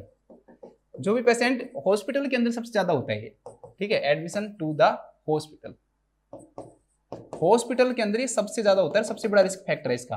किसी भी पेशेंट की सर्जरी होना, ज्यादातर पेल्विक सर्जरी होना या लोअर लिम्ब की सर्जरी होना, ठीक है, वो ज्यादा कॉज करवाता है। इसके अलावा दोस्तों अगर ये ऑप्शन भी नहीं है तो admission to the hospital, hospital के अंदर ही सबसे ज्यादा होता है ये, ठीक है, क्योंकि सर्जरी हॉस्पिटल में ही होगी, बाहर तो होगी नहीं, तो वो भी इसमें आ सकता है। तो ये इसका मोस्ट कॉमन क्या हो जाएगा, रिस्क फैक्टर हो जाएगा। क्वेश्चन आता है कि दोस्तों कि कौन कौन सी प्रोटीन की कमी होती है डीवीटी के अंदर, तो दो सी और एस प्रोटीन की कमी होती है। कौन सी दो प्रोटीन की कमी होती है, सी और एस प्रोटीन की कमी होती है। नेक्स्ट आ जाओ, अब आ जाओ, बहुत क्वेश्चन इंपॉर्टेंट है। मोस्ट कॉमन वेन्स, कौन कौन सी वेन्स जो होती हैं दोस्तों, वो मेनली इसमें क्या होती हैं, अफेक्टेड होती हैं, बताओ। क्वेश्चन बहुत अच्छा क्वेश्चन है, कौन सी वेन होती है, तो एक तो काफ वेन और एक सोल वेन, जो आपके सोल जो है ना दोस्तों उसके अंदर जो वेन है वो, और एक काफ वेन। सबसे ज्यादा इसमें क्या होती है, अफेक्ट होती है, काफ वेन और सोल वेन, जो पैर के पीछे की तरफ जो वेन होती है काफ वेन कहलाती है। Most common vein which can lead to pulmonary embolism, ये अलग है। इसमें तो ये है कि भाई डीवीटी के अंदर कौन सी वेन सबसे ज्यादा अफेक्टेड होती है, लेकिन डीवीटी के अंदर से कौन सी वेन है जिनके कारण सबसे ज्यादा चांसेस होता है किसका, पल्मोनरी एम्बोलिज्म होने का। तो इसका जो आंसर आएगा दैट विल बी इलियोफीमोरल वेन, ठीक है, इलियोफीमोरल वेन। अगर ऐसा नहीं लिखा है तो सीधा फीमोरल वेन भी लिखा हुआ सकता है, ठीक है। इसमें एक छोटा सा आपको डायग्राम, ये पिक्चर दिख रही होगी, हो सकता है कि एग्जाम में क्वेश्चन आ जाए कि ये वेन है, ये अफेक्टेड है, कौन सा डिसऑर्डर हो सकता है ये, तो ये डीप वेन थ्रोम्बोसिस हो सकता है, ठीक है। अगर आपको दिख नहीं रहा हो तो देखो इस प्रकार से, जितना जितना ऊपर की तरफ जाओगे ना उतना उतना पल्मोनरी एम्बोलिज्म के चांसेस बढ़ जाते हैं। नीचे की वेन है तो कम चांस रहेंगे, जैसे जैसे ऊपर की तरफ जाओगे तो deep vein thrombosis, sorry, pulmonary embolism के चांसेस क्या हो जाते हैं दोस्तों, बढ़ जाते हैं। तो ये आपको याद रखना है। चलो नेक्स्ट आ जाओ, बहुत अच्छा क्वेश्चन आ जाए सीधा सीधा कि what is the most common earliest sign of deep vein thrombosis, बताओ। सिंपल सा है, पेन एंड स्वेलिंग। क्या है दोस्तों, pain and swelling, pain and swelling, pain and swelling. Next question आएगा दोस्तों कि मोस्ट कांस्टेंट साइन क्या है, मोस्ट कांस्टेंट साइन है ये क्वेश्चन आ जाए दोस्तों कि कोई भी पेशेंट है, ठीक है, उसका जो INR जो लेवल है वो बढ़ा हुआ है, 4 है मान लो, ठीक है, और वो पेशेंट हॉस्पिटल में एडमिट होता है और ये पिक्चर दे दे, तो कौन सी डिजीज से अफेक्टेड होने के चांसेस हैं। तो दोस्तों परसिस्टेंट जो साइन है जो मेनली दिखाई देता है वो एडिमा इन लेग्स है, एडिमा ऑफ लिम्स। जो लिम्स जो है, पैर है ना, उनके अंदर क्या बनी रहती है, एडिमा बनी रहती है। इसको बोलते हैं कांस्टेंट साइन, ये बना रहता है। ये अर्लीस्ट और मोस्ट कॉमन है, ठीक है। ये क्या है, ज्यादातर पाया, मोस्ट कॉमन ज्यादा पाया जाता है स्वेलिंग, लेकिन ये एक बार हो गया तो फिर लगातार बना रहता है, तो इसे कांस्टेंट बोलते हैं। तो एडिमा ऑफ लिम्स के नाम से इसे हम जानेंगे। अब देखो बहुत अच्छा क्वेश्चन बनेगा, सिंपल सी ये पिक्चर देगा आपको। चलो इसको मैं थोड़ा सा जूम कर देता हूं, अगर आपको थोड़ा सा कम दिख रहा होगा तो ऐसे पिक्चर देगा और आपसे पूछेगा कि ये जो साइन है ना दोस्तों, ये कौन सा साइन है। ये पिक्चर दे दिया, उसको आपको डायरेक्ट पूछे बताओ ये कौन सा साइन है। मैं इस वाली पिक्चर की बात कर रहा हूँ, डायरेक्टली पूछेगा बताओ ये कौन सा साइन है दोस्तों। तो ये कौन सा साइन है, ये मोजेक साइन है, ये मोजेस, ठीक है, MOSES, ठीक है, मोजेस साइन है ये। मोजेस साइन क्या होता है दोस्तों, इस साइन के अंदर क्या करते हैं हम कि जो काफ जो मसल है ना, काफ जो मसल है पीछे की तरफ, देखो यहाँ पर ये पैर, ये काफ मसल है, इनको हम क्या करते हैं दोस्तों, स्क्वीज करते हैं, दबाते हैं। तो उसके कारण पेशेंट को क्या फील होता है, पेन फील होता है, ठीक है। तो पेशेंट को क्या फील होता है, पेन फील होता है, तो इसे हम किस नाम से जानते हैं, मोजेस साइन के नाम से जानते हैं। इस पिक्चर के द्वारा पूछ सकते हैं, सिंपल सी पूछ सकते हैं कि भाई मोजेस साइन कौन सी डिजीज के अंदर दिखाई देता है, तो ये डीवीटी के अंदर इसका आंसर आएगा। तो लिख लो मोजेस साइन किसके अंदर दिखाई देता है, डीवीटी में। क्या लिखोगे कि व्हेन वी स्क्वीज, दबाते हैं, स्क्वीज द काफ मसल्स, तो ये क्या कोज करता है, ये पेन कोज करता है, ये क्या कोज करता है, पेन कोज करता है। तो इसे हम किस नाम जानते हैं, मोजेस साइन के नाम से जानते हैं। होमान साइन तो सबने सुना हुआ है, लेकिन गलत सुना हुआ है, सिर्फ इतना सुन ले तो आपकी काफ मसल के अंदर पेन होना होमान साइन है, ऐसा नहीं है दोस्तों। आपको पिक्चर देख के पता होना चाहिए, इन दोनों के दोनों पिक्चर के अंदर ये क्या कर रहा है, होमान साइन को इलिसिट कर रहा है। तो इसमें यहां पर क्या कर रहा है, पैर को इधर से इधर की तरफ लेके आ रहा है वो, ठीक है। एक मिनट थोड़ा सा नीचे कर देता हूं, दिखे, यहां देखो पैर को ऐसे ला रहा है, ऐसे जैसे हाथ है तो ऐसे ला रहा है अंदर की तरफ, तो इसको बोलते हैं डोर्सिफ्लेक्शन ऑफ द फीट। जब वो पैर को डोर्सिफ्लेक्शन करे या फिर नीज को फ्लेक्शन करे, देखो इधर वाले में क्या कर रहा है, वो कोशिश कर रहा है कि भाई इधर भी डोर्सिफ्लेक्शन ही कर रहा है वैसे वो, लेकिन आपको मैं बता देता हूं एक बार बताने के लिए। इधर ये वाला दिख रहा होगा, ये बहुत साफ तरीके से दिख रहा है, इसमें भी क्या हो रहा है, डोर्सिफ्लेक्शन हो रहा है, अंदर की तरफ जा रहा है। तो दोस्तों डोर्सिफ्लेक्शन करें या फिर नीज को फ्लेक्शन करें, आपको जो घुटने हैं ना उनको मोड़ो अंदर की तरफ, इन दोनों के अंदर ही क्या होगा, इन दोनों के अंदर ही अगर ये करते हैं तो पेशेंट को स्टीफनेस और पेन फील होता है, ठीक है। फ्लेक्शन ऑफ नी करने पे और डोर्सिफ्लेक्शन ऑफ द फुट करने पे पेशेंट को स्टीफनेस एंड पेन फील होता है। तो फिर हम इसे किस नाम से जानते हैं, इसे हम होमान साइन के नाम से जानते हैं, जो कि डीवीटी के अंदर दिखाई देता है। तो हो सकता है कि सिंपल से एक इमेज दे दे और ये बता दे कि ये साइन है ना कौन सी डिजीज के अंदर प्रेजेंट होता है, तो डीवीटी में प्रेजेंट होता है। इसमें प्रेजेंट होता है, डीवीटी के अंदर ये साइन प्रेजेंट रहता है, ठीक है, ध्यान रखना। अब एक बहुत इंपॉर्टेंट क्वेश्चन आ गया, एक और, इन्वेस्टिगेशन ऑफ चॉइस क्या है, बताओ इसकी क्या है, इन्वेस्टिगेशन ऑफ चॉइस है दोस्तों, वो क्या होगी। तो इसका एक टेस्ट किया जाता है जिसे हम डुप्लेक्स टेस्ट के नाम से जानते हैं।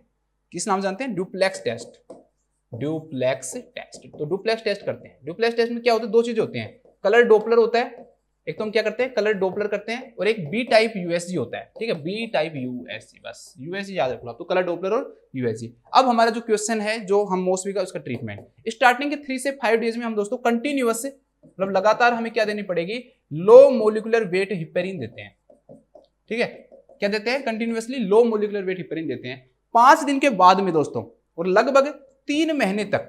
अगर पहली बार किसी को फर्स्ट इंसिडेंट है, पहली बार ही हुआ है, तो 3 महीने तक फिर हमें क्या देना पड़ेगा, वारफरीन देना पड़ेगा।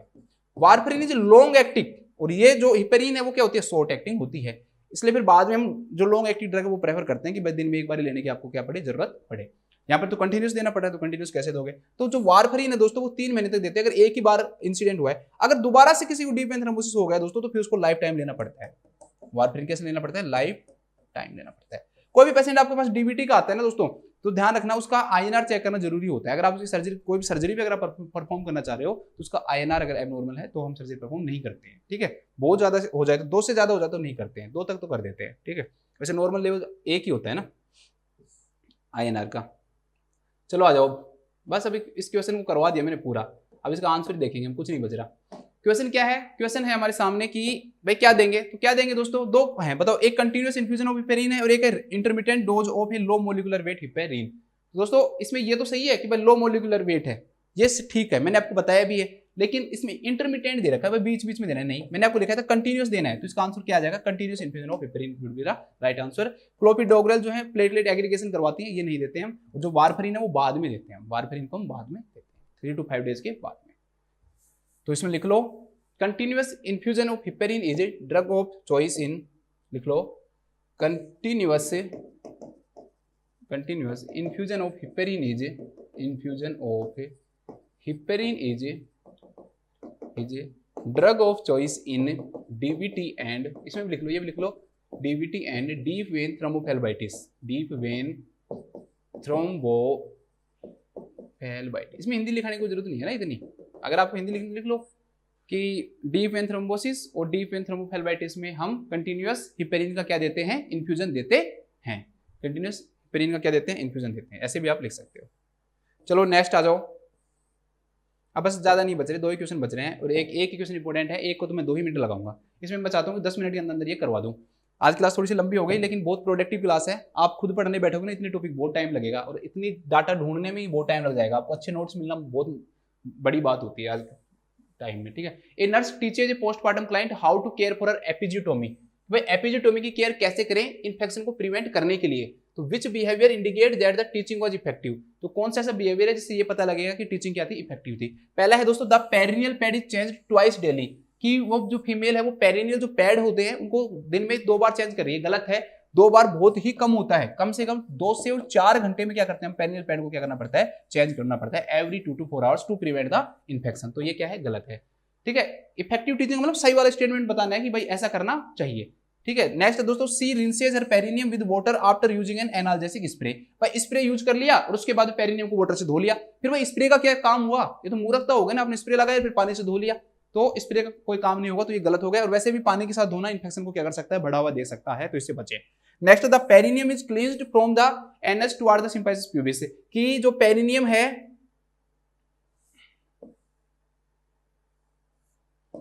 ठीक है, पेरिनियम को एनएस से इस वे में किया जाता है क्लीन, ऐसे मान लो, तो ये उल्टा कर रहा है, एनएस से किसकी तरफ जा रहे हैं दोस्तों, वो सिम्फाइसिस प्यूबिस की तरफ जा रही है मान लो, तो ये गलत है। इससे तो आप एनएस का जो इन्फेक्शन है वो सिम्फाइसिस प्यूबिस की तरफ लेके जाओगे, उल्टा होना चाहिए। क्लीन कहां से करोगे आप, सिम्फाइसिस प्यूबिस से जाओगे, और किस तरफ जाओगे दोस्तों, सिम्फाइसिस प्यूबिस से नीचे की तरफ आओगे, एनएस की तरफ आओगे आप। ठीक है, अब इसका राइट आंसर वो आपके सामने वो दिख गया होगा, तो इसका जो राइट आंसर होगा किसी washes her hands whenever a perineal pad is changed. भाई पेरिनियल पैड जब भी चेंज किया जाता है तो उस दौरान क्या करना चाहिए, हाथ को धोना चाहिए, बस सिंपल सा है, कुछ नहीं है। बाकी के 3 स्टेटमेंट आपके सामने। चलो इसको मैं पहले लिखवा देता हूं, फिर इस पूरी एपिजियोटोमी की क्या करते हैं हम, सर्जरी करते हैं। मैंने आपको प्रॉमिस भी किया था कि आगे एपिजियोटोमी वर्ड दिख गया ना, वही करवा दूंगा आपको पूरा एपिजियोटोमी, यहां करवाऊंगा मैं आपको। लिखो देखो, एपिजियोटोमी के बाद, एपिजियोटोमी के बाद पेरिनियल पैड को चेंज करते समय, पेरिनियल पैड को चेंज करते समय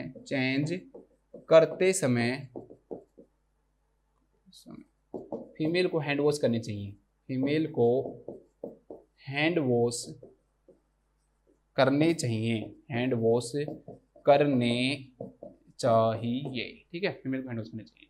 अभी हमारे पास 15 मिनट है, अगर 2 घंटे की क्लास होगी तो भी कोई बड़ी बात नहीं है, आपको इतने टॉपिक करवा दी मैंने। Episiotomy is also known as perineotomy. ठीक है, इसे हम कई बार इसे पेरिनियोटोमी भी कहते हैं, क्योंकि पेरिनियम के अंदर तो इंसिजन बनाया जाता है ना दोस्तों इसके अंदर। तो एपिजियोटोमी पेरिनियोटोमी क्या है, ओटोमी का मतलब यहाँ पर होता है इंसिजन, कट लगाना। ठीक है, तो डेफिनेशन क्या है कि it is an incision in perineum, it is an incision in perineum to facilitate the baby delivery. बच्चे की डिलीवरी को फैसिलिटेट करने के लिए, भाई जल्दी डिलीवरी हो जाए, ठीक है, टाइम पीरियड थोड़ा सा कम लगे, एक इंसिजन कट लगा देते हैं हम। ठीक है, सेकंड स्टेज ऑफ लेबर में ज्यादा टाइम लग रहा हो, या फिर ऐसे लग रहा हो कि भाई क्राउनिंग के कारण क्या हो जाएगा, जो हेड जो है दोस्तों वो रैप्चर कर देगा, तो उस सब केसेस के अंदर हमें क्या चूज करना पड़ता है, एपिजियोटोमी चूज करना पड़ता है। तो क्या है ये, कुछ नहीं, इंसिजन बनाया जाता है पेरिनियम के अंदर, जिसके कारण बेबी की डिलीवरी थोड़ी क्या हो जाती है, आसान हो जाती है। इसे हम किस नाम जानते हैं, टोमी के नाम से जानते हैं, पेरिनियोटोमी। या सिलेक्टिव है या फिर ये ऑल केसेस में की जानी चाहिए, ध्यान रखना ये, दिस इज सेलेक्टिव या इलेक्टिव, मतलब कि ऐसे नहीं है। WHO साफ साफ कहता है, कोई बार कहते हैं भाई हर प्राइमरी ग्रेविडा के अंदर करो, ये गलत है। वो WHO कहता है कि जिसको जरूरत है ना उसी को करना चाहिए, लेकिन हॉस्पिटल में करते हैं। लेकिन ये ध्यान रखना कि WHO के अकॉर्डिंग ये क्या है दोस्तों, सिलेक्टिव है। इसके बाद अलग ही क्वेश्चन इससे रिलेटेड नहीं है, मोस्ट कॉमन ऑब्स्टेट्रिकल ऑपरेशन कौन सा होता है, बताओ कौन सा होता है। फर्स्ट नंबर पे आएगा कोड क्लैंपिंग। कोड क्लैंपिंग हर बच्चे का ही करेंगे हम, कोई भी बच्चा हो उसका कोड क्लैंपिंग करा जाएगा। तो कोड क्लैंपिंग में भी तो हम कट भी कर रहे हैं ना, क्लैंप भी कर रहे हैं, तो वो ऑपरेशन ही हो गई, सर्जरी हो गई। और दूसरा जो होता है दोस्तों वो एपिजियोटोमी होता है। सेकंड नंबर पे क्या होता है, एपिजियोटोमी। तो सिजेरियन सेक्शन मत कर देना मोस्ट कॉमन में, दूसरे नंबर पे एपिजियोटोमी आता है, पहले नंबर पे कोड क्लैंपिंग आता है। चलो आ जाओ, इसके टाइप्स पे आ जाते हैं अब हम। ये पहले इंडिकेशन बता देता हूँ, चलो पहले इंडिकेशन बता देता हूँ। इंडिकेशन में दोस्तों बात करते हैं 3 चीजों की, पैसेज मतलब जो रास्ता है जहां से आ रहा है बेबी, पैसेंजर मतलब खुद बेबी है, और प्रैक्टिस मतलब आप कोई खुद प्रैक्टिस कर रहे हो। तो दोस्तों पैसेंजर से स्टार्ट करता हूं।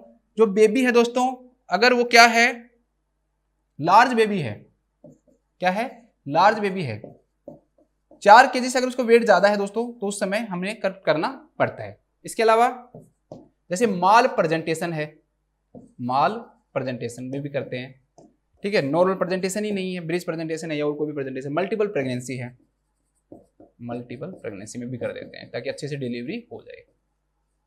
ठीक है, या फिर जो हेड है दोस्तों वो क्या है, बड़ा है, तो मैक्रोसिफेली है। हेड, बच्चे का हेड बड़ा होना, जैसे हाइड्रोसिफेलिस के कारण हो जाए तो मैक्रोसिफेली है। तो ये सब चीजें क्या कोज करवाता है दोस्तों, उसके कारण भी क्या कर सकते हैं हम, एपिजियोटोमी कर सकते हैं। प्रैक्टिस का मतलब क्या होता है दोस्तों, जैसे कि आप मान लो फोर्सेप्स डिलीवरी करवाते हो, उस दौरान करते हैं ताकि फोर्सेप्स को इंसर्शन करने में क्या नहीं हो, दिक्कत नहीं हो, ठीक है। या फिर वैक्यूम असिस्टेड डिलीवरी है, उस दौरान भी करते हैं, वैक्यूम असिस्टेड डिलीवरी।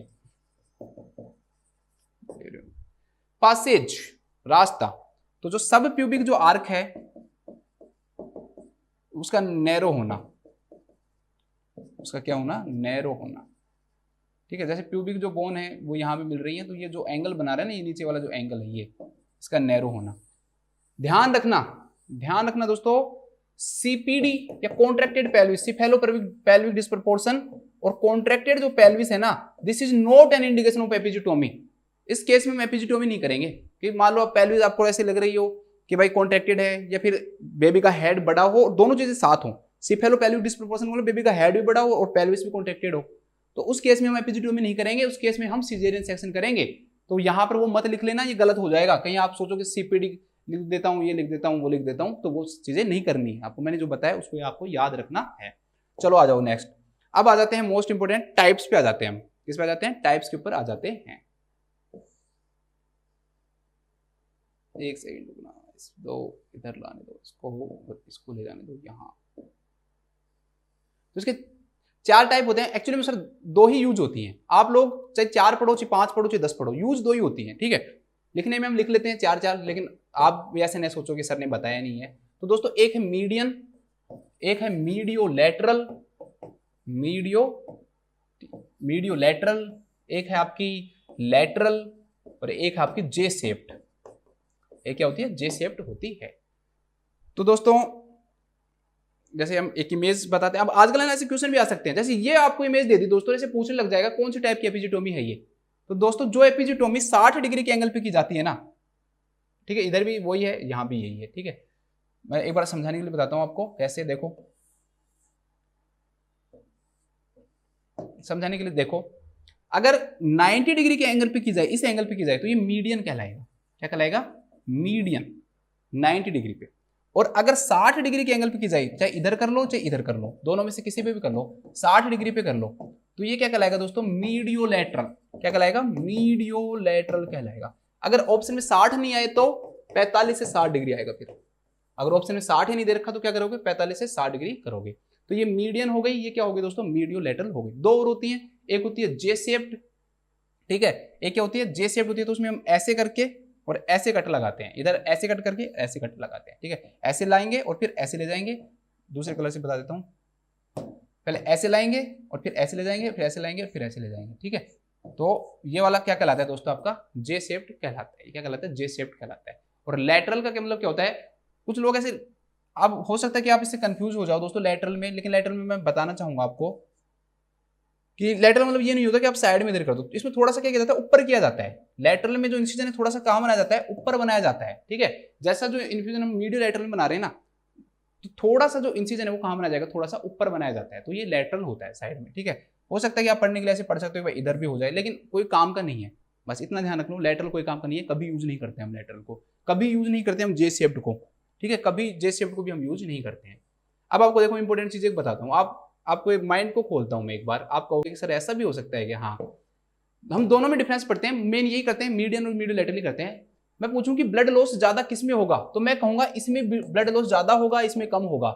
आप पूछो कि सर पेन किसमें ज्यादा होगा, मैं कहूंगा इसमें ज्यादा पेन होगा, इसमें कम पेन होगा। आप कहोगे रिपेयर जल्दी किसमें होगा, तो इसमें सर जल्दी रिपेयर होगा, इसमें बाद में रिपेयर होगा। आप कहोगे डिस्पेरियूनिया, इसमें होने के कम चांस है, इसमें होने के ज्यादा चांस है, ठीक है, ये हो गया। और एंगल तो मैंने आपको बता दिया, इसमें 90 डिग्री का एंगल है और इसमें 60 डिग्री का एंगल है। अब आप मुझे बताओ मोस्ट कॉमन कौन सा होगा भाई, एक जो है ना, एक एपिजियोटोमी ऐसा है जो ब्लड का भी लॉस कम करवा रहा है, पेन भी कम करवा रहा है, रिपेयर भी जल्दी कर रहा है, और जो सेक्सुअल इंटरकोर्स के दौरान जो पेन होता है वो भी उसके होने के चांसेस क्या होते हैं, कम होते हैं, डिस्पेरियूनिया बोलते हैं।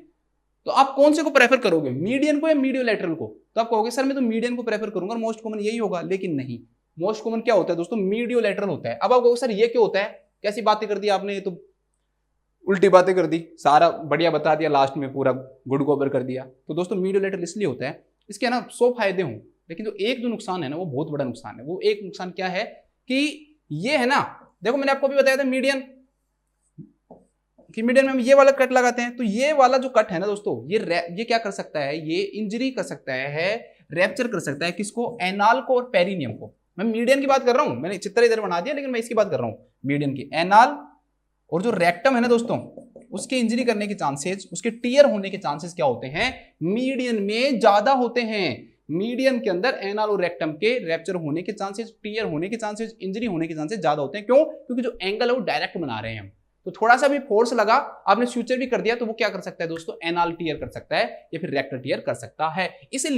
इसीलिए ही दोस्तों इतने ज्यादा बेनिफिट होने के बावजूद भी ये लेस कॉमन होता है, और ये क्या होता है दोस्तों, मोस्ट कॉमन होता है। ये क्या होता है, मोस्ट कॉमन होता है। ये थोड़ा सा आप क्या रख लेना, इसको ध्यान रख ले ना। चलो बता दिया मैंने अब आपको, बस समझ जाओ आप।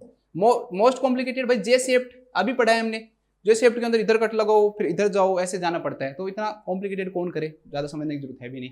ऐसे होता है 1 सेंटीमीटर आप लेटरली जाओ, फिर 2.5 सेंटीमीटर का कट लगाओ, तो उतना कोई काम का नहीं है। देखो type that causes Bartholin duct injury, तो इसका आएगा दोस्तों आपका लेटरल। क्या आएगा, लेटरल। एक्चुअली में मैंने कहा था कि इसमें थोड़ा सा ऊपर कट लगाते हैं। अब आपको बताओ, ऊपर अगर कट लगाया जाएगा तो यहां पर क्या पाई जाती है, बार्थुलिन ग्लैंड पाई जाती है। तो बार्थुलिन ग्लैंड की इंजरी होने के चांसेस भी क्या होंगे, ज्यादा होंगे। तो इसकी जो डक्ट है उसके चांसेस ज्यादा होंगे। तो इसलिए लेटरल जो होता है ना, उसके अंदर सबसे ज्यादा चांसेस होते हैं। चलो नेक्स्ट, और भी है क्या क्वेश्चन? हाँ जी और हैं, और क्यों नहीं है। देखो इसमें भी ये वाला जो कर रहा है ये मीडियन है, ये वाला जो कर रहा है वो मीडियो लेटरल है। इसके अंदर भी अगर दे रखा है थोड़ा सा, अगर आपको दिख रहा हो तो इसमें दे रखा है ये मीडियन है, ये मीडियन है, ये मीडियो लेटरल है। ये थोड़ा सा ऊपर लगा रहा है, ये लेटरल है, ये जे शेप बना दिया आपने, ठीक है। चलो छोड़ो। एनेस्थीसिया कौन सा दिया जाता है, लोकल। तो लोकल में क्या यूज करते हैं हम, जाइलोकेन 1%, जाइलोकेन यूज करते हैं, जाइलोकेन 1% यूज करते हैं। इसके बाद क्वेश्चन सीधा सीधा आ जाता है कि ये कौन सी सीजर है। क्वेश्चन आएगा दोस्तों कि ये सीजर कौन सी है, बस इमेज दे देगा आपको और सीजर पूछेगा, दिख तो रही है ना, ये देखो सीजर पूछेगा इसका क्या नाम है, तो उसका कुछ ही नाम नहीं है, एपिजियोटोमी सीजर ही नाम है। बस सीजर को ध्यान रखना, क्योंकि ऑप्शन में 4 रहेंगे, उस टाइम पता नहीं रहेगा कि मैं आपको एपिजियोटोमी पढ़ा रहा हूँ। यहाँ तो आपको पता है, देख के बता दो कि एपिजियोटोमी है, वहाँ पर एपिजियोटोमी थोड़ी पढ़ा रहा हूँ, पूरी ओबीजी आएगी। तो ये कौन सी दोस्तों, एपिजियोटोमी है। इसके अंदर 2 एंड होते हैं, एक ब्लंट एंड होता है और एक कौन सा होता है, शार्प एंड होता है। तो जो ब्लंट एंड होता है उसको हम अंदर डालते हैं ताकि अंदर से इंजरी ना हो, और बाहर जो शार्प वाले को रखते हैं फिर कट कर देते हैं। बस ये आपको ध्यान रखना है। तो यहां पर मैंने आपको पूरे क्वेश्चन करवा दिए 96, मतलब बता रहा हूं इससे ज्यादा ही करवाए होंगे मैंने आपको, कईयों में तो 3-3 4 चीजें भी बताई हैं। और 10 क्वेश्चन मैंने आपको किसके करवा दिए, 9 क्वेश्चन मैंने आपको किसके करवा दिए दोस्तों, मौसवी के करवा दिए। तो चलो एक बार इस क्वेश्चन को और देख लो, फिर आपके पूरे क्वेश्चन हो जाएंगे, 106 हो जाएंगे। मैंने आपको पूरे करवाए, देखो ये 96 क्वेश्चन आ गया, क्वेश्चन नंबर 96 है ये। और 10 क्वेश्चन मौसवी के भी तो है ना, उनको थोड़ी काउंट कर रखा है मैंने। देखो नेक्स्ट क्वेश्चन देखो दोस्तों, ए नर्स ऑब्जर्व, लास्ट है बस 2 मिनट का क्वेश्चन है फिर खत्म करेंगे क्लास को। A nurse observe that a client is voiding frequently, बार बार क्या कर रहा है दोस्तों, वॉइडिंग कर रहा है, ठीक है, यूरिन पास कर रहा है in small amount 8 hours after giving birth, मतलब कि 8 घंटे के बाद स्मॉल अमाउंट में बार बार क्या कर रहा है दोस्तों, वो यूरिन कर रहा है। What should the nurse conclude about this small output of urine during the early postpartum period? तो इसे क्या मानना चाहिए दोस्तों, नर्स को इसे क्या मानना चाहिए? तो इसका आंसर आएगा कि it may indicate retention of urine with overflow, कि दोस्तों कई बार फीमेल के अंदर क्या हो जाता है कि जो यूरिन है ना वो क्या हो जाता है, रिटेन हो जाता है और फिर वो धीरे धीरे क्या होता है, बाहर निकलता है। तो उसके कारण क्या होती है, फ्रीक्वेंट वॉइडिंग होती है। तो इसका जो रीजन है वो किसको इंडिकेट करता है, रिटेंशन ऑफ यूरिन को। दूसरा दे रखा है कि ग्लोमेरुलोनेफ्राइटिस को। दोस्तों इसमें और कोई सिम्टम नहीं दे रखा, ने हमें कोई फीवर दे रखा है, इनके टेम्परेचर नहीं दे रखा और कोई कुछ भी सिम्टम नहीं दे रखा, तो सिर्फ एक सिम्टम के कारण हम नहीं बता सकते कि उसको ग्लोमेरुलोनेफ्राइटिस हो गया है। This is common because less fluid is excreted after birth, ठीक है, लेस नहीं आएगा, more fluid is excreted after birth. ज्यादा जो फ्लूइड है दोस्तों, वेजाइनल ब्लड लॉस हो रहा है, ठीक है, तो उसके कारण बॉडी से वाटर का लॉस क्या होगा, ज्यादा होगा, क्योंकि प्रेगनेंसी के दौरान रिटेंशन होता है और प्रेगनेंसी के बाद में वाटर बाहर निकलेगा। दिस इज कॉमन, ये कॉमन है क्योंकि because fluid intake diminish after birth. भाई डिमिनिश नहीं होता है, बढ़ता है, फ्लूइड इनटेक बढ़ता है। हम पिएंगे ज्यादा। क्यों? क्योंकि लेबर के दौरान जो फीमेल है वो क्या हो जाती है, डिहाइड्रेटेड हो जाती है, और डिहाइड्रेटेड होने के कारण बॉडी की जो डिमांड है वो बढ़ जाती है। इसके अलावा फीमेल क्या करवाती है, ब्रेस्ट फीडिंग करवाती है, तो ब्रेस्ट फीडिंग के लिए भी उसको वाटर कंटेंट थोड़ा चाहिए होता है। तो इसीलिए दोस्तों ये क्या होता है, फ्लूइड इनटेक तो बढ़ता है, ठीक है, इसके साथ में जो एक्सक्रिएशन है उसका भी आपको थोड़ा सा ध्यान रखना पड़ेगा, क्योंकि लेस फ्लूइड नहीं होता है, एक्सक्रीट भी ज्यादा होता है और फ्लूइड इनटेक भी क्या होता है, ज्यादा होता है। तो इस क्वेश्चन का राइट आंसर हो जाएगा retention of urine with overflow, retention of urine with overflow. तो लिख लो कि अगर पोस्टपार्टम पीरियड के दौरान, आप खुद ही लिखो, अगर पोस्टपार्टम पीरियड के दौरान फीमेल को बार बार यूरिन आता है तो इसका कारण retention of urine with overflow, retention of urine with overflow हो सकता है, retention of urine with overflow हो सकता है। चाहे कितना भी टाइम पीरियड हो गया हो, एक बार रिवाइज जरूर कराऊंगा, चाहे कुछ हो जाए। और अगर आप कोई छोड़ के चले गए तो मैं आपको धोखादार कहूंगा कि आपने मुझे धोखा दे दिया है, ठीक है। चलो देखो, लेबर के बाद अगर यूट्रस बोगी हो जाता है, राइट साइड डिस्प्लेस हो जाता है, दोनों ही बता देता हूं मैं, तो ब्लैडर डिस्टेंशन असेस करना चाहिए और हमको क्या करना चाहिए, असिस्ट करना चाहिए। 1 मिनट चाहिए बस मुझे सारे क्वेश्चन करवाने में, 1 मिनट चाहिए बस, 1 मिनट। 2 क्वेश्चन तो हो गए। तीसरा देखो, पॉलीहाइड्रेमिनोज का एक कारण क्या होता है, इसोफेजल एट्रेसिया होता है। नेक्स्ट क्वेश्चन देखो, नेक्स्ट क्वेश्चन क्या है कि अगर कोई मदर बेबी को ब्रेस्ट फीडिंग करवाने से मना कर देना चाहिए तो नर्स उस क्लाइंट से क्या करनी चाहिए दोस्तों, बात करनी चाहिए। Let's talk about this. Next देखो, मदर बेबी में इमोशनल अटैचमेंट को प्रमोट करने के लिए कंटिन्यूस रूमिंग इनको प्रमोट करना चाहिए। नेक्स्ट है कि अगर पोस्टपार्टम पीरियड में क्लाइंट एनोरेक्टिक होता है तो जो फैमिली कल्चर के अकॉर्डिंग जो फूड है दोस्तों वो हमें क्या करना चाहिए, प्रेफर करना चाहिए। और इसमें क्या है, अगर विजिटिंग आवर के बाद भी सिस्टर को हम क्या देना चाहिए, परमिशन देनी हमें चाहिए, ठीक है। और इसके अंदर मैंने नहीं लिखाया था, शायद आपको मैंने बता दिया होगा, या हाँ यहाँ पर 2 बार आ गया नहीं। तो कंटिन्यूस जो इन्फ्यूजन है हिपेरिन का, वो ड्रग ऑफ चॉइस होती है DVT and deep vein thrombophlebitis के अंदर। और नेक्स्ट है एपिजियोटोमी के बाद पेरिनियल पैड को चेंज करते समय फीमेल को क्या करने चाहिए, हैंड वॉश करने चाहिए। और लास्ट क्वेश्चन क्या है दोस्तों, जो अभी आपने देखा ही है, वो मैंने आपको लिखवाया है, वो यही कि अगर वॉइडिंग होती है बार बार तो इंडिकेट करता है कि retention of urine with overflow हो रहा है। तो ये हमारी एक छोटी सी क्लास थी, छोटे से टाइम की, जो मैंने आपको बहुत अच्छे से समझाने की कोशिश की है। मैंने अपना पूरा बेस्ट देने की कोशिश की है। मैं जैसे मेहनत करने की कोशिश करता हूँ दोस्तों आप लोगों के लिए, क्योंकि मुझे आप लोगों से बहुत प्यार है, और आप वो प्यार भी बनाए रखें, मेरे साथ में हमेशा जुड़े रहें। आगे की क्लास में भी हम इसी प्रकार से पढ़ते रहेंगे, टॉपिक्स को खोलते रहेंगे, और कोशिश करूंगा कि अगले एग्जाम ही आप सभी का जो एग्जाम है वो अच्छे से क्लियर हो जाए और आपको मेरे को और ज़्यादा पढ़ने की जरूरत न पड़े। तो सभी अपना ध्यान रखो, स्वस्थ रहो, खुश रहो। Thank you so much.